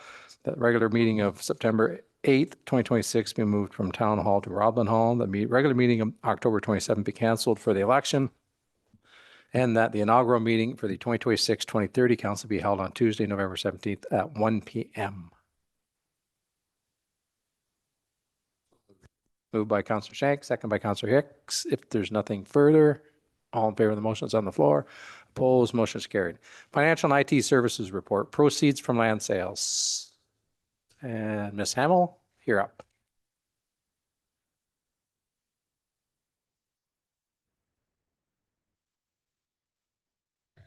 Thank you, Your Worship. The report before Council this evening is a follow-up from the November 10th resolution that Council provided direction to staff to bring back a formalized policy directing the proceeds of land sales into a formalized policy. Upon review of the existing bylaw number 2025-0048 being a bylaw to establish procedures governing the sale and other disposition, there was a section within that bylaw that spoke to the proceeds of land sales. So what staff are recommending is that we amend the clause within that bylaw rather than presentation of a different policy outside of this existing bylaw. So the language there would now read that all proceeds for the disposition of land shall be applied against the municipality's unfunded capital liability unless otherwise directed by council. So council still has the ability to make specific resolutions to direct the funds from specific land sales should there be any that are intended to be directed towards a specific project or initiative, such as the rail trail, for example. There are other exclusions that we are including in the clause, including the sale of lands within Market Square, which are intended for the development and improvements to Town Hall and Market Square, and also those parcels in the industrial park, which are intended to be reinvested into the development park north of the 401. So again, this is the updating the bylaw where the default would be to direct any sales from surplus lands towards unfunded capital unless otherwise directed by council. I can take any questions that council has now. Great, thanks, Ellen. Is there any questions or comments for Ellen with respect to her presentation or the report that's in front of us? Yep, go ahead, Deputy Mayor Calvert. Just move for staff recommendation. Deputy Mayor Calver moves the staff recommendation. Do we seconded by Councillor Shank? Is there any further comments, questions, or concerns with respect to the motion that's on the floor? Seeing none, I'm just going to speak briefly before I call the vote. And there's really nothing in this report that has changed from day one. We've always committed the funds that were going to be raised in Market Square to go towards Market Square. Lands within the industrial park have always been committed to going to the industrial park, and then sale of specific lands used for a specific purpose, i.e. parkland. I think that's pretty much a no-brainer either. So, but thank you for putting the report together and explaining it. And you're absolutely right that any specific things that we want to do with respect to, like as an example, the rail trail, those funds were committed to in-town trails, so we get that point. So thank you, Ellen, for that. And I'm sorry I rambled on a little bit. And having said all that, we'll call for the vote. All in favor of the motion that's on the floor? Opposed? Motion's carried. Recreation Advisory Committee recommendation, soccer field.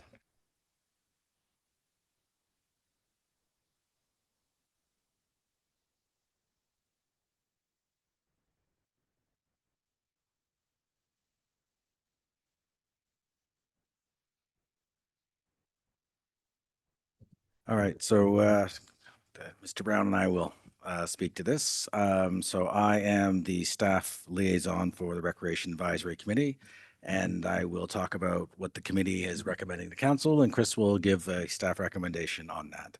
So at their November 18th, 2025 meeting, the Recreation Advisory Committee unanimously agreed to recommend that the town should consider a wider array of sporting opportunities than just soccer, if and when they consider remediating the soccer field at Best and Bash Arena. The committee was clear they wanted to support soccer, but they also wanted to attract a new wider array of uses. So I'll get right to my staff recommendation. I just thought that further council direct the committee to provide some additional information to town staff on which types of different sports they're referring to, just so we're crystal clear on what we're trying to accommodate. And further, the council directs staff to bring a report back on the feasibility of the committee recommendation. I'll move into a little bit of background information. So historically, the Alcorn Francis Memorial Soccer Field located at the Best and Bash Arena has only been used for soccer activities. But I do agree, we are going to be spending the money on rehabilitating that turf. And what I think is most important is that we ensure that the different dimensions and sizes of other sports are accommodated with that turf renovation, if you will, so that we have the opportunity in the future to, accommodate things like rugby and football and field hockey and the like. We can still do our planned project without, diving too deep into those other sports. But as long as we have irrigation and we redo the turf and the field is, and part of our project is to widen that field by moving 3 of those light standards to accommodate a FIFA regulation size field. And the purpose of that is to really attract tournaments and things that are going to bring lots of economic benefit. So that would be my recommendation, is that I would bring a report back just on a little bit more of the feasibility once we have a little bit more information. Certainly doable. There's really not a lot of financial implications. Some operational implications to having other sports on that field. We're just going to have to look at our procedures around line painting and different types of sports playing on the same surface. It can get a little bit complex when you're talking about soccer lines laid over top of football lines. So we just want to look at our different procedures, and we can do all that in the future as long as we have a good size field that can accommodate all of those sports. Happy to take any questions you might have. Great, thanks, Chris. Councilor Hicks. Thanks through you, your worship. So I assume we're going to go hunting for grants again. That's my first question. So we've got a plan to go for grants. Also, with other sports, so if you get a FIFA regulation size field, and I know that the turf is going to be not just rehabilitated, but upgraded, will rugby, football, field hockey chew that up? Or are they all compatible sports on that type of turf? Just a question for me. So through your worship, the first question, we've already applied for a grant to finish this project that we've already, and council had also budgeted money last year towards it. So yes, we've already applied for one, and we're hoping to hear back soon. With any natural turf surface, any sport, given weather conditions, can beat it up. Our hope is to have a really good maintenance plan to do more than we've done on our sports turf fields. But having that irrigation is going to be critical so that we can keep that flush free of weeds, and mowing it multiple times a week to keep it in really good condition. So I wouldn't say any sport is harder on it than any other. There's a lot of different variables in play.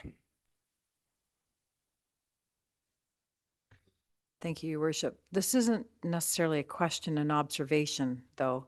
I've been at the Best and Bash more often than normal in the course of my day-to-day, and I've noticed that there's dogs there off leash.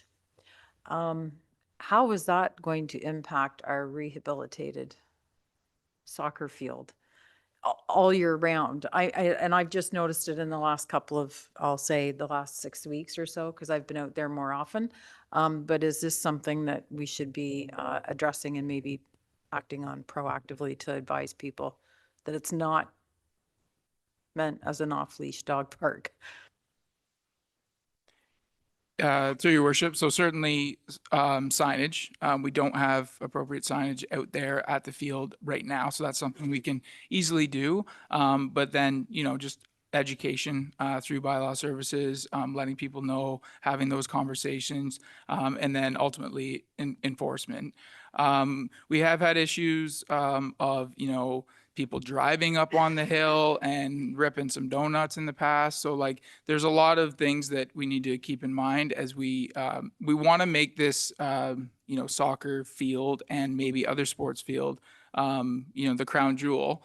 And we want to make sure that it's safe and it's attracting not only people, but teams and organizations so that they can host tournaments and we can have larger gatherings. So we'll do everything in our power to make sure that it stays, really nice and attractive when it is built. So, and through your worship, just to add to Councillor Hicks' first question about granting, well, we've applied for grants in line with the mayor's budget directive. We've also been turning over every stone we can find, because in that directive, it was find ways to get new recreation amenities without putting it on the levy. Spoiler alert, I wouldn't be shocked if you saw soccer fields in that recommendation. But we have been, digging and to find those non-taxation sources of funding for these kinds of projects. Thank you. Yep, go ahead, Mike. That's our new procurement officer. It's not new, but I mean, for new to us, that he's looking at all those different grants. Is there any way that you could give us a, quarterly report about how many grants he's actually applying for? So we knew from last year, because, just to give us an update of what we're actually applying for. So we can go, hey, yeah, we're doing our best to get getting all those grants. When you're talking to Kurt, it's MAP, and it's probably $1,300 a ton. And you put the MAP to it. I'm being a farmer and I know you're growing grass. So you put MAP is phosphorus, a little bit of nitrogen and potash. All right. And that's what we put in when we plant wheat or stuff like that. You'll have when we plant our lawns, then you have a nice green grass. And it's Kurt Van Cleef that knows a lot more about that than a lot of other people do. So through you, Mr. Mayor, short answer is we can do that. Most of the grants we've applied to now are emergency and fire related. Our procurement and grants officer to date has focused most of his attention on the procurement bylaw and those procedures. And as we get into 2026 and we've put those procedures in place, he'll be pivoting to also including grants in his portfolio. But to date, it's been mainly procurement as his focus. Go ahead, Alan. Thank you, Worship. Just a quick update on that as well. We do include some of those updates in the monthly activity reports, but we can certainly do like a quarterly or a subsequent report specific to grants, but keep an eye out for an activity reports as well. We'll try to report it there. And they usually jump out at us because there's always usually a photo shoot that goes along with the mic. So just stating the obvious. So, but thank you. And go ahead, Brian. Thank you, through your worship. Chris, I appreciate everything you guys have been doing, working towards a soccer field to make it back to what it should be. My only recommendation would be maybe look at fencing when it's done to keep cars off of it. And also, if somebody decides at some point down the road they want to have an outdoor market there, that you don't have vehicles driving on and carrying their stuff out there, because that's ultimately what's destroyed it. And why we're missing out on the tournaments we're missing out on. So, thank you. Great, thanks, Brian. Is there anything else? Seeing none, and I'll reiterate what Mr. Grant has said, is I think you're going to see in the January budget a commitment to get the soccer field done, along with maybe some in-town trails. So that won't affect the levy at all. So it should be an exciting time. So having said that, if there's nothing else, we do have recommendations that council received for Information Recreation Advisory Committee recommendation soccer field report, and further that council direct the Recreation Advisory Committee to provide additional information to town staff on the types of different sports that they are referring to, and further that council direct staff to bring back a report on the feasibility of the committee recommendation. Moved by Councillor Shank, second by Councillor Hicks. If there's no further comments, questions, or concerns, all in favor of that motion, opposed, motion's carried. Recreation Advisory Committee recommendation, outdoor skating rink. And Mr. Grant or Mr. Brown, you can speak to that. Much like last time, through you, Mr. Mayor, I will talk about what the committee recommended, and I'll turn things over to Mr. Brown. But during their discussions in November 18th, the Recreation Advisory Committee, making good on their mandate on a motion, I believe that was Councillor Shanks, to bring forward on an outdoor rink. The Recreation Advisory Committee wanted to put forward the idea that the town consider costing out or pricing out what it would take to put an ice rink at Town Hall, either in the front or the back. But that was the discussion that they had, and they thought that it might be something worth looking into to cost that out to see if that could be part of the overall project. With that, I'll turn things over to Mr. Brown. So for the adopted vision of Town Hall and Market Square, which has been approved by council, council removed the fountain at the front of the town hall to ensure the space could be opened up in a form of a plaza that could be used by the community for activities such as music events, markets, etc. So that does leave this option available to the front, having a plaza type style at the front of town hall that could be, used as a skating rink in the wintertime. At present time, the Market Square Advisory Committee is working through their mandate that is focused on the interior design work required to renovate the main floor of Town Hall into a flexible community space. The mandate also includes the creation of terms of use for those community groups that would be using the space. So at such time, when the committee's focus shifts to the exterior work out front of Town Hall, I would think it's appropriate, if council is interested in looking into this option, that be added on to the Market Square's mandate to consider that skating rink as part of that plaza style out front of Town Hall. Because in 2026, we're mostly, I say we because I'm the staff rep on the Market Square Advisory Committee, the committee will be focused primarily on that interior work that needs to be done, as well as the covered market structure at the back of Town Hall in partnership with the Rotary Club. We'll be working through all of that mostly in 2026.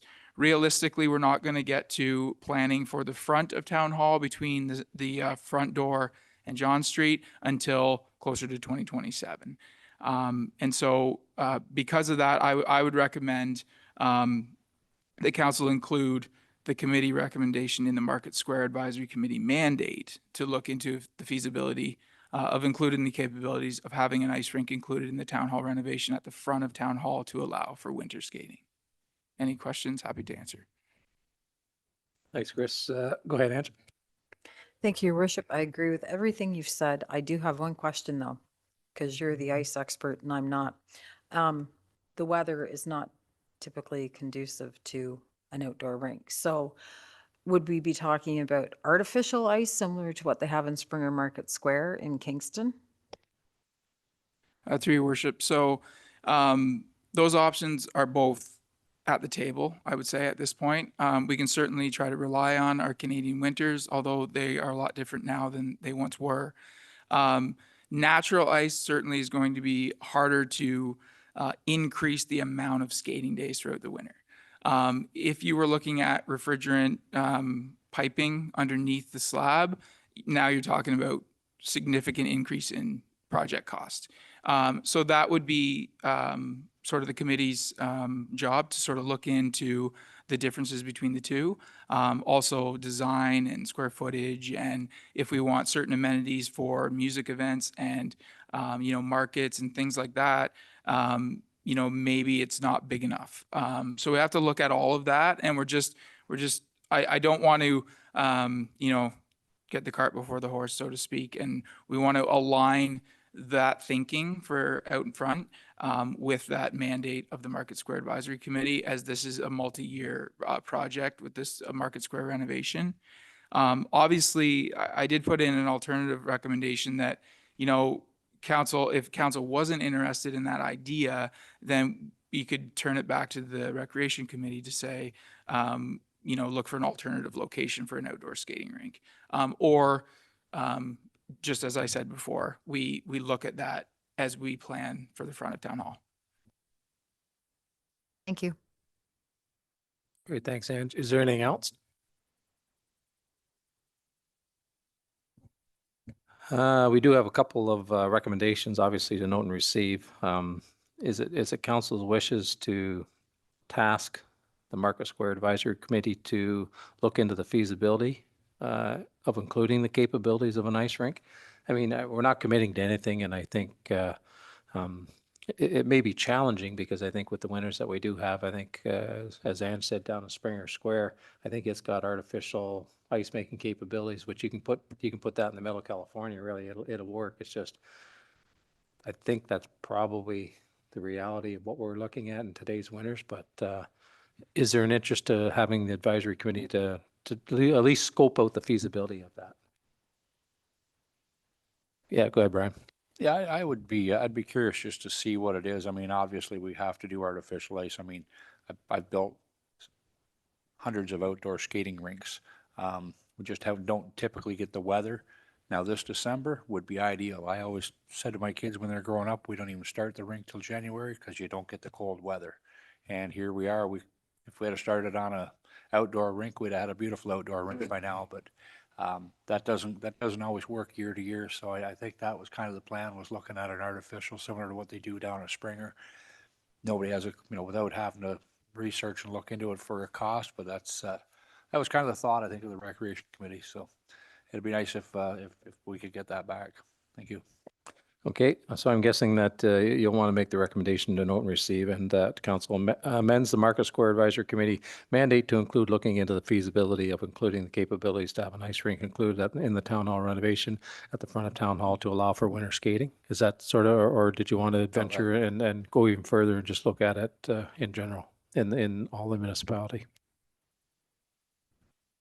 Yeah, I could actually just look at it at any place in the municipality, really. I mean, that was talk about redoing the front anyways, but I mean, in reality, we don't want a puck going through a window either. So just to see what the feasibility would be, I guess, anywhere in the municipality for an outdoor rink with artificial ice. Great, Mr. Grant. So through you, Mr. Mayor, that has actually been tasked to the Recreation Advisory Committee to examine outdoor rinks, and their recommendation at this point was to consider the front of this building. That's true. Yes. Thank you. Thank you, Mr. Grant. So are we good with the recommendation that I read then? Madam Clerk, do you have what you need? And does all of council understand what the recommendation is and the motion that Deputy Mayor Calvert is going to make? Do we have a seconder? Seconded by Councillor Hicks. Is there any further comments, questions, or concerns with respect to the motions on the floor? Seeing none, all in favor of the motions on the floor? Opposed? Motion's carried. Recreation Advisory Committee recommendation, park amenities. So through you, Mr. Mayor, at their November meeting, the Recreation Advisory Committee discussed and unanimously agreed that council should consider a wide range of ages and abilities when building new park and playground amenities or replacing park and playground amenities. The general consensus was that most of the park amenities we're putting in are geared towards younger people and children. And their recommendation is that we broaden that out to consider all ages and abilities. And with that, I'll turn it over to Mr. Brown.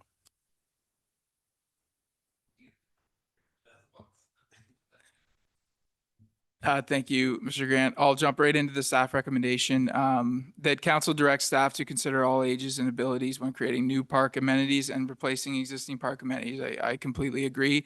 That should always be a consideration. But further, that council direct the Recreation Advisory Committee to identify and research park and playground amenities that support inclusive park spaces for all residents to enjoy. And I've added that in there because Currently, in the 2026 budget, we do not have any plans to create new or replace like for like. And so because that is a little bit out on the horizon, even though it is a need, some of our playgrounds are aging and we do need to replace them with new. That would be a great opportunity to look at really enhancing those spaces. And that will come at a cost. But if the Recreation Advisory Committee could at least do some research about what's out there, what's modern, what other communities are doing, it would put us in a good position to be able to rely on that information when a project does rear its head. I know that any new developed park or playground would involve public consultation, gather feedback on what the community needs and wants. We've done that in the past and we'll continue to do that. Once a draft plan is proposed, town staff would all reach out to the rec committee for their feedback and comment. We want to hear from them, as well as the LNA County Joint Accessibility Advisory Committee for their comment and any recommendations that they would have with any new developments. So kind of a two-piece staff recommendation, but happy to answer any questions. Okay, thanks, Chris. Is there any questions or comments with respect? Go ahead, Deputy Cover. Thank you, through your worship. I know you're busy. You got a lot on your plate, but if you go up to the Parrott Center, the John Parrott Center up there, they've actually got some of this outdoor stuff out there for the adults, and the older people there, they just absolutely have a ball with the stuff up there. That's just an idea. And back to parks, I remember early in the term, we had a list of parks that were in the failing stage and so on and so forth. Are we working still with that, or? Yeah, through your worship. So every year we do a comprehensive playground inspection, and we do, obviously we passed with every location, but we are seeing signs of failure, and many more recommended maintenance tasks coming out of those inspections. And we have for the first time second year, this past summer, we've had a dedicated playground crew specifically for maintenance and inspections. And we're spending a lot more attention to what we have because it is aging. And a lot of these playgrounds were put in around the same time. And there's a 25-year life expectancy on a playground structure. And a lot of these playgrounds that we do have are either at that point now or even past it. So we do need to look at how we're going to replace all these, or maybe there's certain locations that are underutilized that we don't need to replace and spend our dollars in other locations that are a little busier. So that's all on my plate to figure out how we're going to pay for that, because generally a playground structure nowadays, you're looking at an $80,000 start. That's just for a basic play structure with a platform, a slide, a climber, and then of course your wood chips or sand or rubberized surface would be even more. So they are expensive. We do have a lot of them, and they are older generally. Yep, thanks, Chris. Go ahead, Ann. Thank you, through your worship. And I'm not trying to apply unnecessary pressure. Obviously, nothing is going to go into the 2026 budget, but in order for consideration to be given in 2027 to council, would it be helpful to have a deadline? Like, we would like a report back or information back in July or August of next year so that we can start getting some consideration ahead of time. We don't set the budget next year.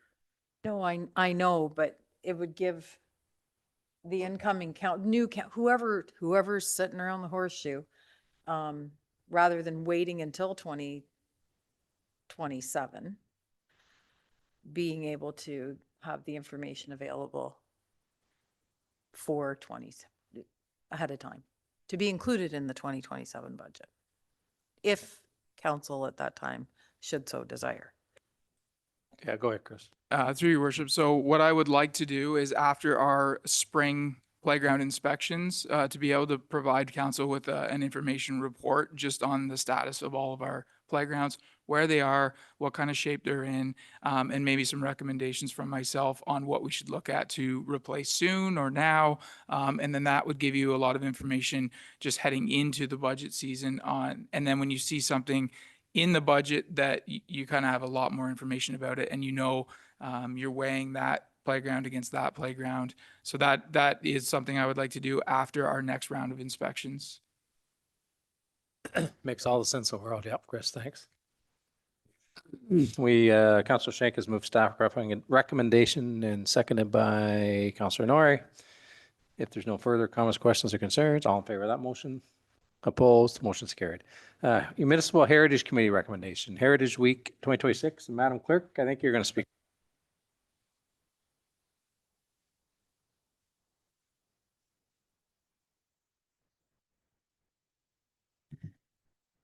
So through your worship, as council may recall, last February, council supported a proclamation acknowledging the third week in February as Heritage Week. And as part of that, the Heritage Committee with council's support worked to get some reproductions done of some early 1900s photos of the downtown, which were displayed in a lot of the local businesses on Dundas Street during Heritage Week. There was positive reception to that. So for the upcoming year, they are looking to display those photos plus some expansions that they created this year at the hospital in their display area. Given that this is a change to the proclamation council supported last year, we are just looking to get council's support before that moves ahead. If there's any other questions, myself or Councillor Martin would be able to answer those. Yeah, thank you, Councillor Shank. And I'm thinking you're saying that receive for information and further council support the Heritage Committee's proposal to display historical photos at the County General Hospital to bring awareness to Heritage Week 2026. Seconded by Councillor Nori. Is there any further comments, questions, or concerns with respect to that motion? Seeing none, all in favor of the motion is on the floor. Opposed, motion is carried, and it's a really great idea. So I think I'm looking forward to that. Bylaws. First is bylaw number 2025-0082 to appoint an integrity commissioner. Look for a motion to put it on the floor. Moved by Deputy Mayor Calver, seconded by Councillor Nori. Read a first, second, and finally passed this night, December 2025. All in favor of the motion? Opposed? Motion's carried. Bylaw number 2025-0083 to constitute and to appoint a committee of adjustment for 2026. Look for a motion to put it on the floor. Moved by Councillor Hicks, second by Councillor Shank. Read a first, second, and finally passed this 9th day of December 2025. All in favor of that motion? Opposed? Motion's carried. Bylaw number 2025-0084 to define procurement policies and procedures and to repeal and replace bylaw number 2021-0046. Motion put it on the floor. Councillor Nori, seconded by Councillor Martin. Read a first, second, and finally passed this 9th day of December 2025. All in favor of that motion? Opposed? Motion's carried. Bylaw number 2025-0085 to authorize the borrowing up for the purchase of a ladder truck. Moved by Councillor Nori, second by Deputy Mayor Calver. Read a first, second, and finally passed this 9th day of December 2025. All in favor of that motion? Opposed? Motion's carried. Bylaw number 2025-0086 to set an interim tax levy for 2026. Sorry, I need a motion to put it on the floor. Moved by Councillor Hicks, seconded by Councillor Martin. Read a first, second, and finally passed this 9th day of December 2025. All in favor of the motions on the floor? Opposed? Motion's carried. And bylaw number 2025-0087 to permanently close an unopened municipal highway. Motion to put it on the floor. Moved by Councillor Martin, seconded by Councillor Hicks. Ready first, second, and finally passed this 9th day of December 2025. All in favor of that motion? Opposed? Motion's carried. Information reports from members. Is there any information reports for members this evening? Are there any inquiries? Seeing none. No notice to motions. I don't believe there's any of those. New business. I don't believe there's any of those. Announcements. Does anyone have any announcements? Go ahead, Deputy Mayor Calver. Thank you, through your worship. Just to let the public know, this Friday night at the Best and Bash Arena is, of course, it's Raiders night for sure. And this Friday night they're doing their teddy bear toss, where you get to throw your teddy bears out on the ice and they collect them out and hand them out. So I'd like to see as many people there as possible to throw their teddy bears on the ice. And it gives Chris and the boys something to do to pick up. Thank you. Perfect. Thanks. Thanks, Brian. Is there anything else? Go ahead, Mike. This is our last meeting before Christmas, and you know what? As much as I like to see you guys, don't have to see you till January. So everybody have a Merry Christmas and enjoy yourself and have fun with your grandkids. So there we go, guys. Thanks, Mike. You did it much more colorful than I would have. So, but thank you for doing that. And is there anything else? Seeing none, CAO's remarks. Mr. Grant, do you have any remarks you'd like to say this evening? Nothing for me this evening, Your Worship. Thank you, sir. The forward calendar, we've all had an opportunity to look at the forward calendar. Is there anything in that forward calendar that anyone would like to ask about? Seeing none, we'll look for a motion for the bylaw to confirm the proceedings for the town of Greater Napanee, moved by Councillor Martin, second by Councillor Norrie. Ready first, second, and finally passed this 9th day of December 2025. All in favor of that motion? Opposed? Motion's carried. And motion to adjourn. Moved by Councillor Hicks, seconded by Councillor Norrie. If there's no further comments, questions, or concerns, all in favor of that motion? Opposed? Motion's carried. And once again, thank you, folks. It has been an extremely productive year. And just on behalf of the town of Greater Napanee, I just want to wish everyone a happy and healthy holiday and new year. And we will see you very early into 2026. So thanks again. And I'm sure that most of us will see you out in the streets. But thanks for the support we've had over the course of this year. So thanks again. We'll see you soon.